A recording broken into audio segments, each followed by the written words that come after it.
Hello students, welcome to Magnet Brains. My name is Abhishek Pandey, your teacher for social science. So Magnet Brains एक ऐसा platform है जहां पर आपको सभी क्लास सभी सब्जेक्ट के videos free of cost provide किए जाते हैं।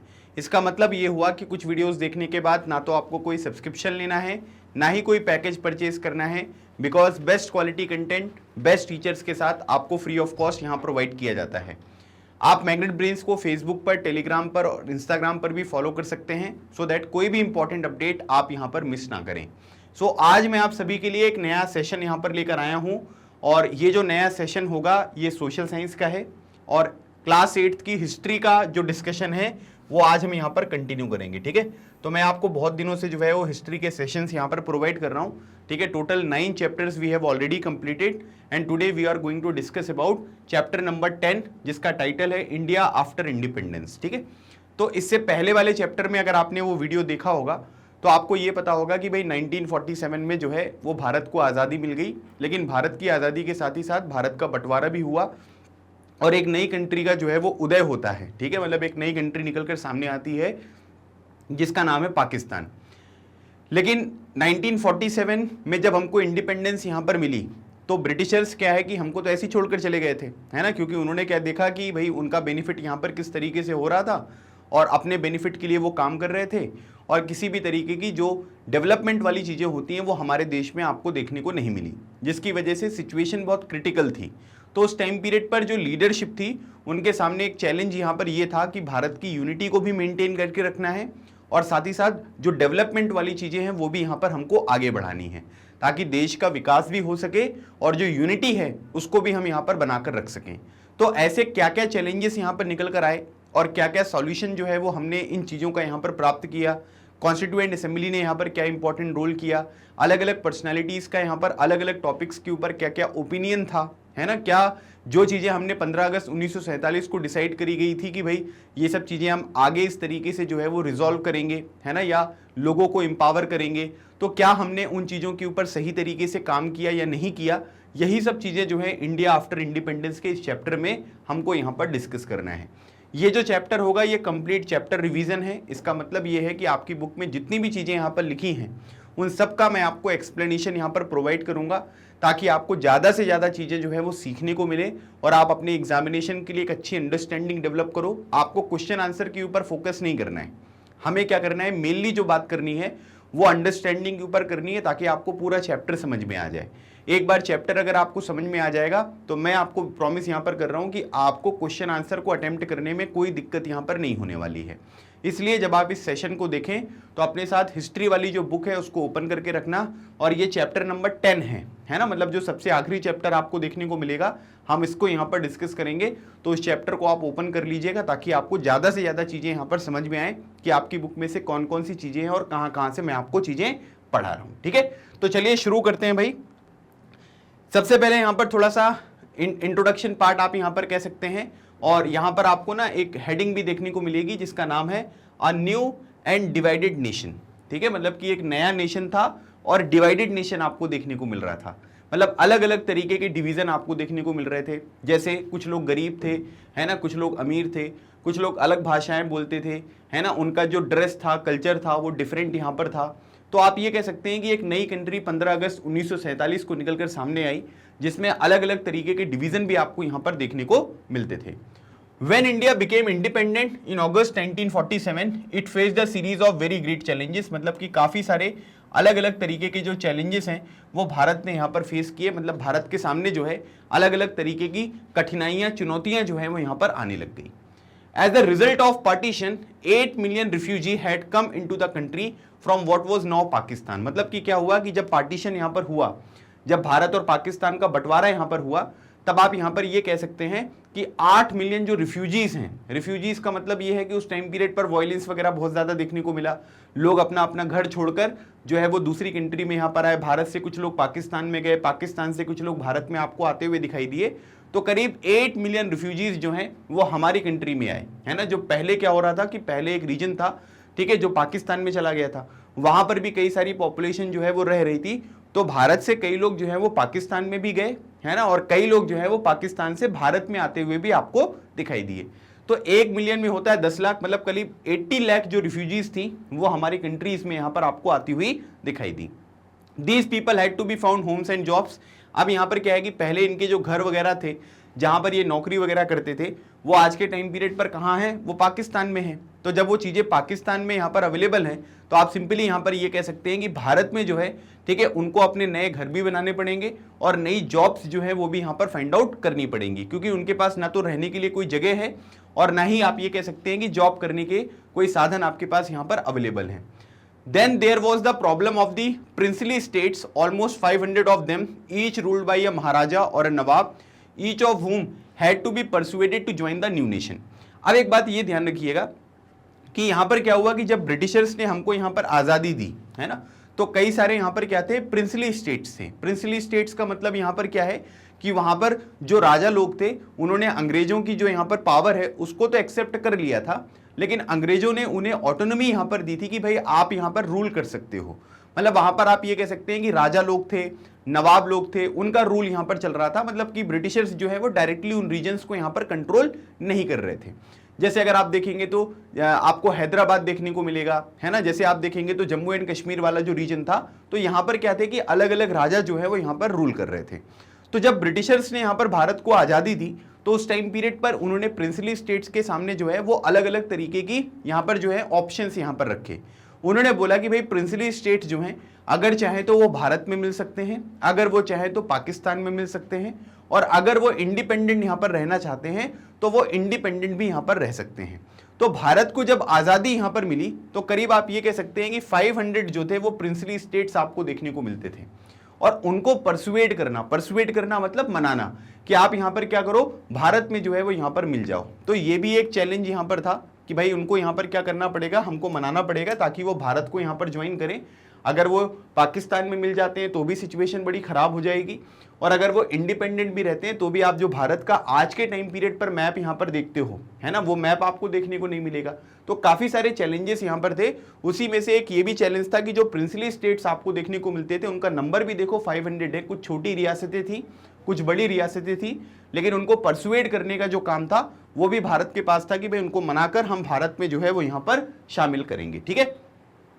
The problems of the refugees and the princely state had to be address immediately, है ना। मतलब आप ये कह सकते हैं कि तुरंत जो फॉरेन वाला काम होता है वो यहाँ पर काम करना था कि मतलब जो रिफ्यूजीज हैं, ठीक है, उनको आप यहाँ पर किस तरीके से वेलकम करोगे, है ना, किस तरीके से उनको जो अलग अलग घर वगैरह जॉब्स वगैरह हैं वो यहाँ पर प्रोवाइड करोगे, और जो प्रिंसली स्टेट से उनको आप यहाँ पर किस तरीके से परसुएड करोगे। ये दोनों काम जो है वो बिल्कुल, है ना, तुरंत यहाँ पर करना था। In the longer term, the new nation had to adopt a political system that would best serve the hopes and expectation of its population. ये तो क्या है कि इमीडिएट बेसिस पे अगर हम देखेंगे तो रिफ्यूजीज वाली जो प्रॉब्लम है उनको रिजॉल्व करना है, उनको रहने वगैरह की जगह यहाँ पर प्रोवाइड करनी है, और यहाँ पर क्या है कि जो प्रिंसली स्टेट्स हैं उनको कन्विंस करना है कि वो भारत को ज्वाइन करें। और लॉन्गर रन में देखेंगे तो हमको एक पॉलिटिकल सिस्टम जो है वो यहाँ पर बनाना था, क्योंकि ब्रिटिशर्स ने अभी तक अपना यहाँ पर जो पॉलिटिकल सिस्टम है वो इस्टेब्लिश किया था और उसके हिसाब से वो रूल कर रहे थे। इंडियंस जो है उनको ब्रिटिश जो एडमिनिस्ट्रेटिव यहाँ पर सिस्टम था उसका एक्सपीरियंस था, है ना, कि भाई किस तरीके से काम किया जाता था। अलग अलग तरीके के एक्ट जो ब्रिटिशर्स ने यहाँ पर पास किए, भारतीय लोगों को ये पता था कि इनमें खास बातें क्या हैं और यहाँ पर कमियां क्या हैं। तो उनके बेसिस पे भारत को एक पॉलिटिकल सिस्टम बनाना था, एक राजनीतिक जो ढांचा है वो प्रिपेयर करना था, जो भारतीय लोगों की जो भी होप्स हैं, जो भी एक्सपेक्टेशंस हैं, उनको यहाँ पर फुलफिल करें। जब वो चीजें यहाँ पर आपको फुलफिल होती हुई दिखाई देंगी तभी क्या है कि भारत जो है वो सही तरीके से गवर्न कर पाएगा और लोग भी यहाँ पर खुश रहते हुए आपको दिखाई देंगे। और इसी वजह से क्या हुआ कि बाद में आपने देखा कि जो कॉन्स्टिट्यूशन है वो हमारा यहाँ पर काम करने लग गया। 26 जनवरी 1950 को हमने अपना कॉन्स्टिट्यूशन जो है वो पूरी तरीके से इफेक्ट में ले आए, और हमारे देश में गवर्नेंस किस तरीके से होगी, है ना, एडमिनिस्ट्रेशन का जो काम होगा उसका क्या तरीका होगा, वो सब चीजें जो हैं वो हमारे कॉन्स्टिट्यूशन में यहाँ पर मेंशन करी गई हैं। तो अगर आप शॉर्ट टर्म बेसिस पे देखोगे तो यहाँ पर रिफ्यूजीज और प्रिंसली स्टेट्स वाली जो प्रॉब्लम्स थी उनको एड्रेस करना था, और लॉन्गर रन में अगर आप देखोगे तो यहाँ पर क्या है, एक पॉलिटिकल सिस्टम बनाना था जिससे लोगों की होप्स और एक्सपेक्टेशन जो हैं वो यहाँ पर आपको फुलफिल होती हुई दिखाई दें। ठीक है, तो ये पॉइंट आपको यहाँ पर समझना है। अब अगर आप देखेंगे तो आप सभी को पता है कि 15 अगस्त 1947, ठीक है, उस दिन जो है वो यहाँ पर क्या हुआ था, देश को आज़ादी मिली थी। लेकिन आप यहाँ पर ये कह सकते हैं कि एक डेट है जिसको हम यहाँ पर बोलते हैं 30 जनवरी 1948। तो 30 जनवरी 1948 को अगर आप देखोगे तो इसको हम क्या बोलते हैं, इसको हम मार्टियर्स डे के रूप में जानते हैं, या फिर आप इसको कह सकते हैं कि शहीद दिवस। हिंदी में अगर हम देखेंगे तो इनको शहीद दिवस बोलते हैं, और इंग्लिश में अगर हम देखेंगे तो इसको मार्टियर डेज के रूप में हम यहाँ पर सेलिब्रेट करते हैं। अब इस दिन क्या हुआ कि महात्मा गांधी जी को जो है वो असैसिनेट कर दिया गया। असैसिनेट मतलब यहाँ पर मार दिया गया, किसके द्वारा? नाथूराम गोडसे जी के द्वारा। तो आप यहाँ पर ये कह सकते हैं कि महात्मा गांधी जी की जब यहाँ पर जो है वो हत्या करी गई, तो उसके बाद फिर यहाँ पर ये लोग वगैरह खड़े हुए थे, है ना। Mahatma Gandhi ashes being immersed in Allahabad February 1948। Allahabad में जो है इसको यहाँ पर जो उनके एशेस वगैरह हैं उनको यहाँ पर इमर्स किया गया। तो ये यहाँ पर इस फोटो में दिखाया गया है, ठीक है। आपकी बुक में भी फोटो बनी हुई है, वहीं से ये फोटो मैं आपके सामने जो है वो प्रेजेंट कर रहा हूँ। अब बात करते हैं इंडिया की जो पॉपुलेशन थी, ठीक है। मतलब आप ये कह सकते हैं कि 1947 में इंडिया की जो पॉपुलेशन थी वो करीब आप ये कह सकते हैं कि 345 मिलियन जो पॉपुलेशन है वो आपको देखने को मिल रही थी। मतलब कि बहुत ज़्यादा पॉपुलेशन थी उस टाइम के हिसाब से। अगर हम देखेंगे 1947 में 345 मिलियन जो पॉपुलेशन है वो यहाँ पर है। और सबसे बड़ी प्रॉब्लम यहाँ पर ये है कि ये जो पॉपुलेशन थी ना वो एक जैसी पॉपुलेशन नहीं थी, है ना। उसमें अलग अलग तरीके का आपको डिवीजन देखने को मिलता था। मतलब डिवीजन अगर आप देखोगे तो कोई हाई कास्ट वाले लोग थे, कोई लो कास्ट वाले लोग थे, है ना। फिर उसके बाद मेजॉरिटी जो लोग थे वो हिंदू कम्युनिटी वाले लोग थे, है ना। फिर उसके बाद कई सारे ऐसे लोग थे जो दूसरे धर्म को भी यहाँ पर मानते हैं, मतलब मुस्लिम कम्युनिटी भी थी, सिख भी थे, जैन भी थे, क्रिश्चियन भी थे, अलग अलग तरीके के लोग आपको देखने को मिल रहे हैं। तो पॉपुलेशन अगर एक जैसी हो ना तो ज़्यादा प्रॉब्लम नहीं होती है ना। लेकिन क्या है कि भारत में पता है आप सभी को कि डाइवर्सिटी है, और डाइवर्सिटी आपको रिलीजन्स में भी यहाँ पर देखने को मिलेगी।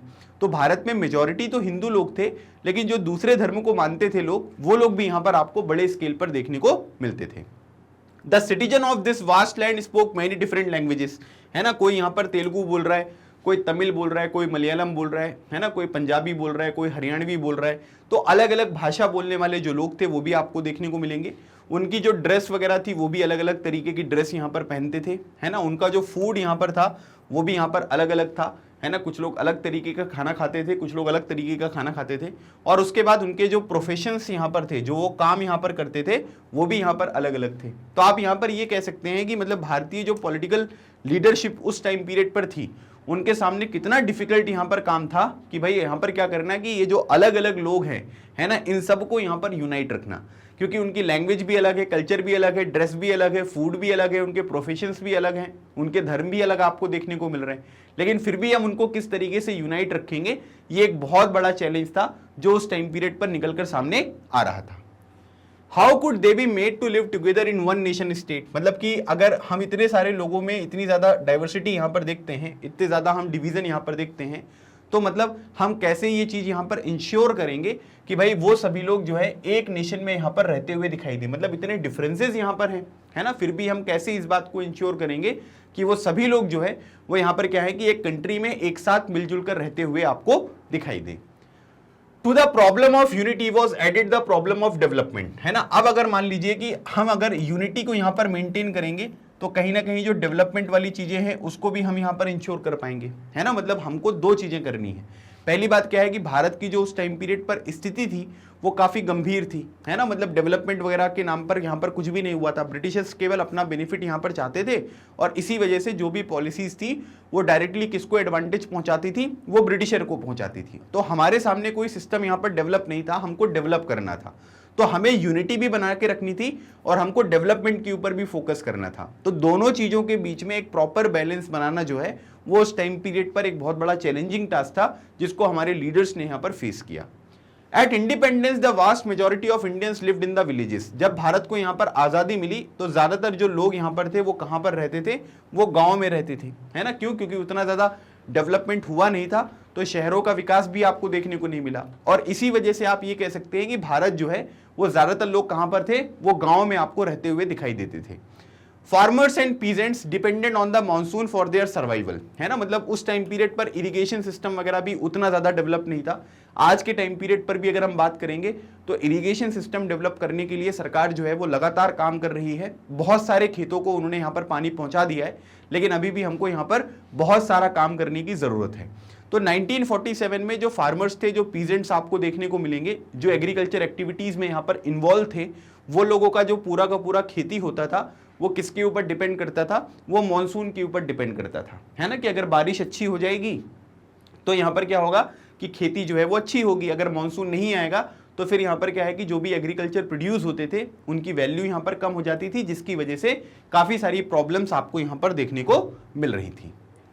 फिर अगली बात करेंगे, so did the non farm sectors of the rural economy for if the crops failed, barbers, carpenters, weavers and other service groups would not get paid for their services either. अब यहाँ पर क्या है कि जैसे मान लीजिए कि गांव वगैरह में क्या होता है कि वहां पर इस तरीके से लोग काम करते हैं कि भाई देखो एक काम करो, जैसे एक एग्जाम्पल बता रहा हूं, जैसे मान लीजिए कि कोई टीचर है ना, वो टीचर यहाँ पर ट्यूशन पढ़ाता है, तो गांव के जो लोग होते थे वो अपने बच्चों को उस टीचर के पास यहाँ पर भेजते थे। टीचर को अब यहाँ पर फीस की आवश्यकता है, तो यहाँ पर ये बोला जाता था कि आप अभी पढ़ा दीजिए, जब ये थोड़ा सा हमारा एग्रीकल्चर वाली चीजें हो जाएंगी, थोड़ा सामान वगैरह बेचेंगे तो हमको पैसे मिलेंगे, तब हम आपकी फीस जो है वो यहाँ पर जमा कर देंगे, ठीक है। लेकिन अगर मान लीजिए कि जो भी लोग यहाँ पर सर्विस कर रहे हैं, ठीक है, चाहे वो बार्बर्स हो, चाहे वो कारपेंटर्स हो, वीवर्स हो, ठीक है, जिनको भी यहाँ पर क्या करना है कि पैसे वगैरह यहाँ पर देने हैं, तो अगर एग्रीकल्चर प्रोड्यूस अच्छा नहीं होगा, मॉनसून जो है वो अच्छा नहीं होगा, तो जो रिवेन्यू यहाँ पर फार्मर्स को मिलना चाहिए वो तो मिल नहीं पाएगा। रिवेन्यू मतलब प्रॉफिट, है ना, जो भी प्रॉफिट है वो यहाँ पर मिल नहीं पाएगा। तो जो भी यहाँ पर ये अलग अलग तरीके के लोग यहाँ पर थे जो अपनी सर्विसेज लोगों को यहाँ पर प्रोवाइड करते थे, इनको इस काम के लिए जो है वो पेमेंट यहाँ पर मिलेगी क्या? बिल्कुल नहीं मिलेगी, है ना। समझ रहे हो आप कि क्यों भाई? क्योंकि जो फार्मर्स हैं, जो पीजेंट्स हैं, इनको यहाँ पर क्या करना है कि इनको इनकी पूरी जो जीवन है ना, वो किसके ऊपर डिपेंड कर रहा है? एग्रीकल्चर के ऊपर डिपेंड कर रहा है। अगर एग्रीकल्चर में क्या है कि उनको प्रॉफिट होगा तो ये बाकी लोगों की जो सर्विसेज यहाँ पर हैं, है ना, उनको यहाँ पर क्या करेंगे, ये लोग पे कर पाएंगे। अगर एग्रीकल्चर प्रोडक्शन ही अच्छा नहीं होगा, मॉनसून बहुत खराब यहाँ पर हो गया, तो आप ये कह सकते हैं कि जिन लोगों ने उनको अलग अलग तरीके की सर्विसेज यहाँ पर प्रोवाइड करी हैं, उनको भी ये पेमेंट नहीं कर पाएंगे। तो ये भी काफी चैलेंजिंग सिचुएशन उस टाइम पीरियड पर आपको देखने को मिलती थी। सिटीज में अगर हम बात करेंगे, factory workers lived in the crowded slums with little access to education और हेल्थ केयर। ठीक है, मतलब कि जो शहर वगैरह में लोग रहते थे, है ना, सभी लोग अमीर नहीं थे, फैक्ट्री वगैरह यहाँ पर लगी थी, उसमें काम करते थे, तो जो भी स्लम एरिया होता था, है ना, जो झोपड़ियाँ वगैरह होती थी, वहाँ पर वो लोग रहते थे। और वहाँ पर क्या है कि उनको जो भी उनके बच्चे होते थे या जो पूरी फैमिली होती थी, उसको पूरा हेल्थ केयर का जो एक्सेस था या फिर जो एजुकेशन वगैरह है वो यहाँ पर नहीं मिलता था। आज के टाइम पीरियड पर भी अगर हम देखेंगे तो स्लम एरिया में रहने वाले लोगों को एजुकेशन और हेल्थ केयर का एक्सेस जो है वो बड़े स्केल पर यहाँ पर अवेलेबल नहीं है ना। क्यों? क्योंकि वहाँ पर क्या है कि वो उनकी जो लिविंग कंडीशंस है वो इंप्रूव ही नहीं हुई है ना। जो उनको वेजेस वगैरह मिलते हैं वो अच्छे लेवल पर मिलते ही नहीं है, और इसकी वजह से आप ये कह सकते हैं कि ओवरऑल जो प्रॉब्लम है वो यहाँ पर आपको देखने को मिलती है, और पूरी तरीके से जो है वो यहाँ पर एजुकेशन और हेल्थ केयर से यहाँ पर दूर आपको देखने को मिलेंगे। तो 1947 में ड्यूरिंग इंडिपेंडेंस भी यही सिचुएशन आपको देखने को मिलती थी।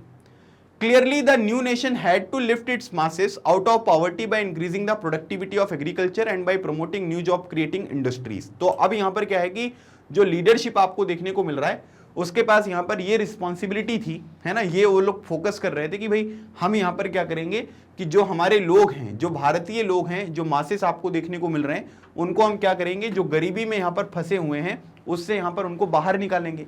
बाहर निकालने के दो तरीके हैं। पहली बात क्या करना है, हमको जो प्रोडक्टिविटी है ना, जो टोटल प्रोडक्शन यहाँ पर एग्रीकल्चर में होता है उसको इम्प्रूव करना है। और दूसरी बात यहाँ पर यह है कि जो भी अलग अलग तरीके की इंडस्ट्रीज यहाँ पर हैं, थोड़ा इंडस्ट्रीज वगैरह को डेवलप करेंगे, और जब इंडस्ट्रीज डेवलप होगी तो उसमें काम करने वाले जो लोग हैं उनकी ज़रूरत यहाँ पर पड़ेगी, तो उनकी ज़रूरत को फुलफिल करने के लिए नई जॉब्स यहाँ पर क्रिएट होंगी। तो हम क्या करेंगे कि जो भी भारतीय लोग गरीबी में यहाँ पर फंसे हुए हैं उनको एग्रीकल्चर प्रोडक्टिविटी बढ़ाकर और साथ ही साथ जो इंडस्ट्रीज वगैरह होती है वहां पर जॉब क्रिएट करके हम उनको जॉब प्रोवाइड करेंगे, ताकि उनकी जो लाइफस्टाइल है वो यहाँ पर इंप्रूव हो और वो गरीबी रेखा से बाहर निकल पाए। ठीक है, तो ये सरकार का यहाँ पर प्लान था कि हम इस तरीके से जो काम है वो यहाँ पर करेंगे। दूसरी बात यहाँ पर यह है कि सरकार यहाँ पर यह भी चाहती थी, और उस टाइम पीरियड पर जो रिक्वायरमेंट थी वो यही थी कि जो यूनिटी है, यूनिटी मतलब एकता, और डेवलपमेंट मतलब विकास, तो एकता और विकास जो है वो दोनों क्या होने चाहिए, साथ साथ में जाने चाहिए। ठीक है, तो यहाँ पर किसी मतलब बात नहीं कर रहा हूँ, मेल फीमेल नहीं है ना, बोले एकता मतलब लड़की और विकास मतलब लड़का, ठीक है, ये वो वाली बात नहीं है। हम बात कर रहे हैं यूनिटी एंड डेवलपमेंट की, है ना, कि सभी लोग यहाँ पर मिलजुल कर रहें भी और सभी लोगों का यहाँ पर क्या हो, विकास भी आपको यहाँ पर देखने को मिले। If the division between the different section of the India were not healed, they could result in the violent and costly conflict high caste fighting with the low caste, Hindu with Muslim and so on. मतलब यहाँ पर क्या है कि जो लोगों के बीच में यहाँ पर क्या है कि डिफरेंसेस आपको देखने को मिल रहे हैं, है ना, जो डिवीजन यहाँ पर हैं, ठीक है, मतलब भाषा के आधार पर भी हो सकते हैं, है ना, उनकी लाइफस्टाइल के आधार पर भी हो सकते हैं, धर्म के आधार पर भी हो सकते हैं। तो हमें क्या करना है कि इनके बीच में जो ये दरार यहाँ पर बनी हुई है, जो यहाँ पर ये गल्फ आपको देखने को मिल रहा है, जो खाई बनी हुई है, इसको फिल करना, ब्रिज करना बहुत जरूरी है। लोगों को यूनाइट करना बहुत जरूरी है। अगर हम इनको यूनाइट नहीं कर पाएंगे तो आप यहाँ पर ये कह सकते हैं कि काफी सारे जो रिजल्ट है वो यहाँ पर क्या हो सकता है, वॉयलेंट और जो कॉस्टली यहाँ पर कॉन्फ्लिक्ट है वो आपको देखने को मिल सकती है, जिसमें हाई कास्ट जो है वो लो कास्ट के साथ, हिंदू मुस्लिम्स के साथ, है ना, इस तरीके से जो लड़ाइयाँ हैं वो यहाँ पर होती रहेंगी। और इसीलिए क्या करना है कि हमें यूनिटी को भी मेंटेन करना है और लोगों के डेवलपमेंट के बारे में भी सोचना है, ताकि, है ना, इस तरीके के जो गैप्स हैं उनको हम यहाँ पर फुलफिल कर सकें। At the same time, if the fruits of economic development did not reach the broad masses of the population, it could create fresh division, है ना। मतलब अगर मान लीजिए कि जो यहाँ पर क्या है कि इकोनॉमिक डेवलपमेंट, जो जिसको हम यहाँ पर क्या बोलते हैं, आर्थिक विकास, है ना, जो इकोनॉमिक एक्टिविटीज होती हैं वो बढ़ेंगी, जॉब्स क्रिएट होंगी, लोग पैसे खर्च करेंगे, उनका लाइफस्टाइल यहाँ पर इंप्रूव होगा। तो जो इकोनॉमिक डेवलपमेंट से यहाँ पर क्या मिल रहे हैं, फ्रूट्स मिल रहे हैं, है ना, इकोनॉमिक डेवलपमेंट से जो हमको यहाँ पर बेनिफिट्स यहाँ पर हुए हैं, अगर उन बेनिफिट्स को हम ज्यादातर लोगों तक यहां पर नहीं पहुंचाएंगे तो इसकी वजह से यहां पर क्या होगा, आप ये कह सकते हैं कि एक फ्रेश जो डिवीजन है वो यहां पर आपको देखने को मिलेगा। For example, between the rich and the poor, between the cities and the countryside, है ना, between regions of India that were prosperous and regions that lagged behind. तो सिंपल सी बात यहां पर यह है कि इकोनॉमिक जो यहां पर आपको डेवलपमेंट के फ्रूट्स हैं वो ज्यादातर लोगों को प्रोवाइड करने हैं। ऐसा नहीं होना चाहिए कि केवल जो अमीर लोग हैं उनको बेनिफिट पहुंच रहा है ज्यादा, गरीब लोगों को भी यहां पर बेनिफिट पहुंचेंगे। तो अमीरी और गरीबी के बीच में जो यहां पर अंतर है इसको हम यहां पर कम कर पाएंगे। फिर क्या होता है, एक डिवीजन ये भी क्रिएट हो जाएगा कि भाई तुम शहर में रहते हो, तुम गांव में रहते हो, है ना, तो इसकी वजह से भी लोगों के मन में इंफीरियरिटी जो यहाँ पर कॉम्प्लेक्स है वो डेवलप होता हुआ दिखाई देगा। उनको लगेगा कि शहर में रहने वाले जो लोग हैं वो सुपीरियर हैं और गांव में रहने वाले जो लोग हैं वो इंफीरियर हैं। फिर उसके बाद कई सारे रीजन्स अगर आप देखेंगे तो वो डेवलप हो सकते हैं। जैसे हमारे देश में अगर आप देखोगे तो सदर्न इंडिया के स्टेट्स हो गए, महाराष्ट्र हो गया, गुजरात हो गया, ये सब वो स्टेट्स हैं जो प्रॉस्पेरस स्टेट्स आपको देखने को मिलेंगे। दूसरी तरफ अगर आप राजस्थान को देखो, यूपी को देखो, बिहार को देखो, मध्य प्रदेश को देखो, तो ये थोड़े से गरीब स्टेट आपको देखने को मिलते हैं। मतलब यहाँ पर जो ये इकोनॉमिक डेवलपमेंट था इसके जो ज्यादातर बेनिफिट्स हैं वो यहाँ तक नहीं पहुंच पाए, है ना। बाकी सब जो स्टेट्स हैं वो कोस्टल स्टेट्स हैं और इसकी वजह से ट्रेड वगैरह की एक्टिविटीज बहुत ज्यादा होती रही, तो उन स्टेट्स का क्या है कि अपलिफ्टमेंट यहाँ पर होता रहा, है ना, वो प्रॉस्पेरस यहाँ पर बनते रहे। तो यहाँ पर ये मानना था कि भाई हमें इकोनॉमिक डेवलपमेंट के जो फ्रूट्स हैं, है ना, जो बेनिफिट्स हैं वो सभी लोगों को यहाँ पर पहुंचाने पड़ेंगे। जब हम सभी लोगों को यहाँ पर इसके बेनिफिट पहुंचाएंगे तो कोई फ्रेश डिवीजन जो है ना, मतलब आप ये कह सकते हैं कि जो अलगाववाद यहाँ पर होता है वो यहाँ पर क्रिएट नहीं होगा और सभी लोग यहाँ पर साथ में मिलकर काम करेंगे और यहाँ पर यूनिटी भी बनी रहेगी और डेवलपमेंट भी यहाँ पर बना रहेगा। तो ये भी एक चैलेंज था जो उस टाइम पीरियड पर आपको देखने को मिलता था। अब उसके बाद यहां पर मैंने ये हेडिंग आपको पढ़ाई, the new and divided nation. अब उसके बाद हम यहां पर अगली जो बात करेंगे, ये बात करेंगे कॉन्स्टिट्यूशन इज रिटन। मैंने सिविक्स में आपको काफी सारी चीजें अपने कॉन्स्टिट्यूशन से रिलेटेड यहां पर पढ़ाई हैं। हिस्ट्री में भी एक थोड़ा सा पोर्शन जो है वो हम यहां पर पढ़ेंगे, तो एक आपका क्विक रिवीजन भी जो है वो चीजों का हो जाएगा। अब क्या हुआ कि between December 1946 and November 1949 some 300 Indians had a series of meetings on the country's political future, है ना। मतलब कि आप ये कह सकते हैं कि दिसंबर 1946 से लेकर नवंबर 1949। अब एक बात ये ध्यान रखिएगा कि देखो अगर हम यहां पर ये समझे कि 9 दिसंबर, ठीक है, 9 दिसंबर 1946 की बात हो रही है और उसके बाद यहां पर नवंबर में अगर हम देखेंगे तो 26 नवंबर 1949, है ना। आप सभी को पता है कि हमारे देश में कॉन्स्टिट्यूशन को बनाने के लिए एक असेंबली जो है वो यहाँ पर बनी थी, जिसको हम बोलते हैं कॉन्स्टिट्यूएंट असेंबली, हिंदी में इसको संविधान सभा यहाँ पर कहा जाता है। तो संविधान सभा या कॉन्स्टिट्यूएंट असेंबली की जो पहली मीटिंग हुई थी वो 9 दिसंबर 1946 को हुई थी और जिस दिन हमारा कॉन्स्टिट्यूशन अडॉप्ट किया गया था वो था 26 नवंबर 1949। तो आप ये कह सकते हैं कि करीब 300 से ज्यादा लोग यहां पर थे, ठीक है, जिन्होंने इस तरीके की जो मीटिंग्स वगैरह हैं उसमें यहां पर पार्टिसिपेट किया कि भाई भारत का जो राजनीतिक जो भविष्य है वो यहां पर किस तरीके से होगा, है ना। मतलब भारत में जो राजनीति होगी वो किस तरीके से होगी। जैसे आज के टाइम पीरियड पर हम प्रेसिडेंट देखते हैं, है ना, कैबिनेट देखते हैं, प्राइम मिनिस्टर देखते हैं, तो ये सब चीज़ों का जो प्रोविज़न था वो इसी कॉन्स्टिट्यूएंट असेंबली के द्वारा जो है वो दिसंबर 1946 से लेकर नवंबर 1949 तक डिस्कस यहाँ पर किया गया।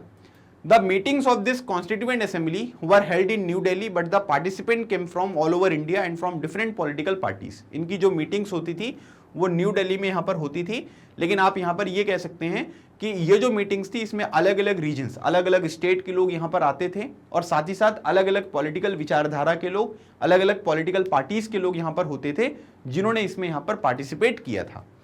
These discussion resulted in the framing of the Indian Constitution which came into effect on 26 जनवरी 1950। ठीक है, याद रखिएगा, अगर आपसे कोई पूछेगा कि भाई यहाँ पर हमारे कॉन्स्टिट्यूशन को अडॉप्ट कब किया गया था, तो अडॉप्ट किया गया था 26 नवंबर 1949। ठीक है, अब यहाँ पर अडॉप्ट करने का मतलब ये हुआ कि भाई पूरा का पूरा जो कॉन्स्टिट्यूशन है वो यहाँ पर तैयार कर लिया गया है ना।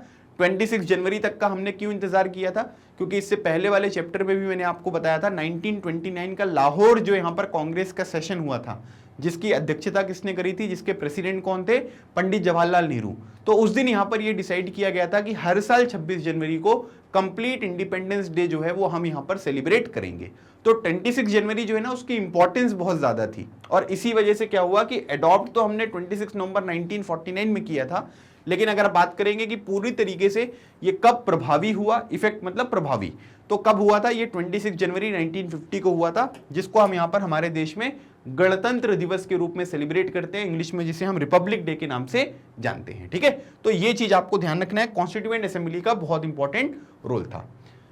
सबसे पहली बात, कुछ इंपॉर्टेंट फीचर्स के बारे में अगर हम बात करेंगे हमारे संविधान के बारे में, तो उसमें से जो सबसे इंपॉर्टेंट फीचर था वो था यूनिवर्सल एडल्ट फ्रेंचाइज। फ्रेंचाइज का मतलब होता है the right to vote. Universal adult franchise का मतलब ये हुआ कि भाई एक पर्टिकुलर एज यहाँ पर डिसाइड करी गई है ना, कि इस एज को आप ध्यान रख लो, अगर आप इस एज को कंप्लीट कर चुके हो तो यहाँ पर क्या होगा, आपको वोटिंग राइट्स जो है वो यहाँ पर दिए गए हैं। दूसरी कंट्रीज में अगर हम देखेंगे तो हमेशा यूनिवर्सल एडल्ट फ्रेंचाइज जो है उसको यहाँ पर फोकस नहीं किया गया था।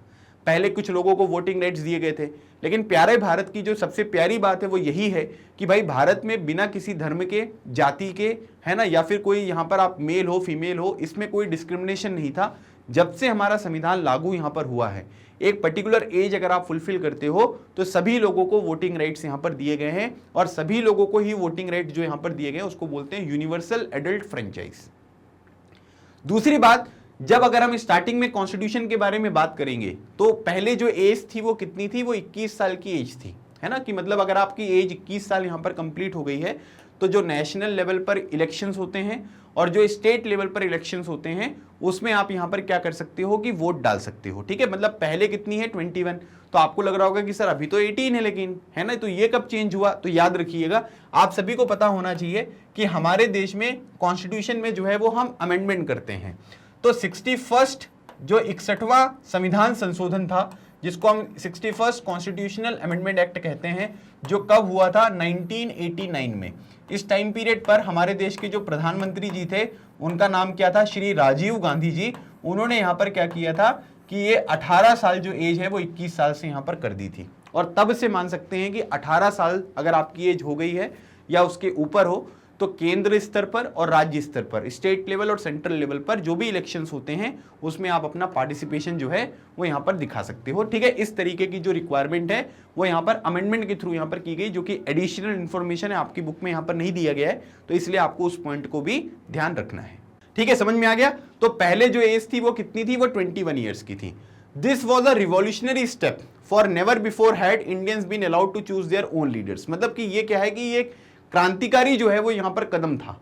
इससे पहले इंडियंस को जो है वो अलाउ नहीं किया गया था कि भाई आप अपने लीडर्स को यहाँ पर चुनिए, है ना। इससे पहले का मतलब जब ब्रिटिशर्स का टाइम पीरियड था तब भी यहाँ पर ये चीजें जो है वो अलाउ नहीं करी गई थी। इन अदर कंट्रीज, चाहे वो आप यूनाइटेड किंगडम के बारे में बात कर लीजिए, चाहे यूनाइटेड स्टेट्स के बारे में बात कर लीजिए, this right had been granted in stages. मतलब एक साथ जो है वो सभी को वोटिंग राइट्स नहीं दिए गए, पहले कुछ लोगों को दिए गए, फिर कुछ लोगों को बढ़ा दिया गया। इस तरीके से यहाँ पर क्या है कि जो वोटिंग राइट्स हैं वो यूके में और यूएसए में आपको यहाँ पर देखने को मिले, लेकिन सभी लोगों को यहाँ पर क्या है कि स्टेप बाय स्टेप जो है वो यहाँ पर क्या था कि वोटिंग राइट्स यहाँ पर प्रोवाइड किया गया था। ठीक है, जैसे अगर हम देखेंगे थोड़ा सा तो आप ये देख सकते हैं कि Jawaharlal Nehru introduce the resolution that outline the objective of the constitution. ठीक है, इसको हम बोलते हैं ऑब्जेक्टिव रिजोल्यूशन। ऑब्जेक्टिव रिजोल्यूशन का मतलब यहां पर क्या हुआ, बहुत सिंपल है ना, याद रखिएगा। ऑब्जेक्टिव रिजोल्यूशन जो था ना, उसको हमने 13 दिसंबर, ठीक है, 13 दिसंबर 1946 को पंडित जवाहरलाल नेहरू ने यहां पर क्या किया था, इसको मूव किया था। मतलब क्या होता है कि ऑब्जेक्टिव रिजोल्यूशन जो है उसको कॉन्स्टिट्यूएंट असेंबली जो है उसके सामने यहां पर क्या किया कि पेश किया, है ना।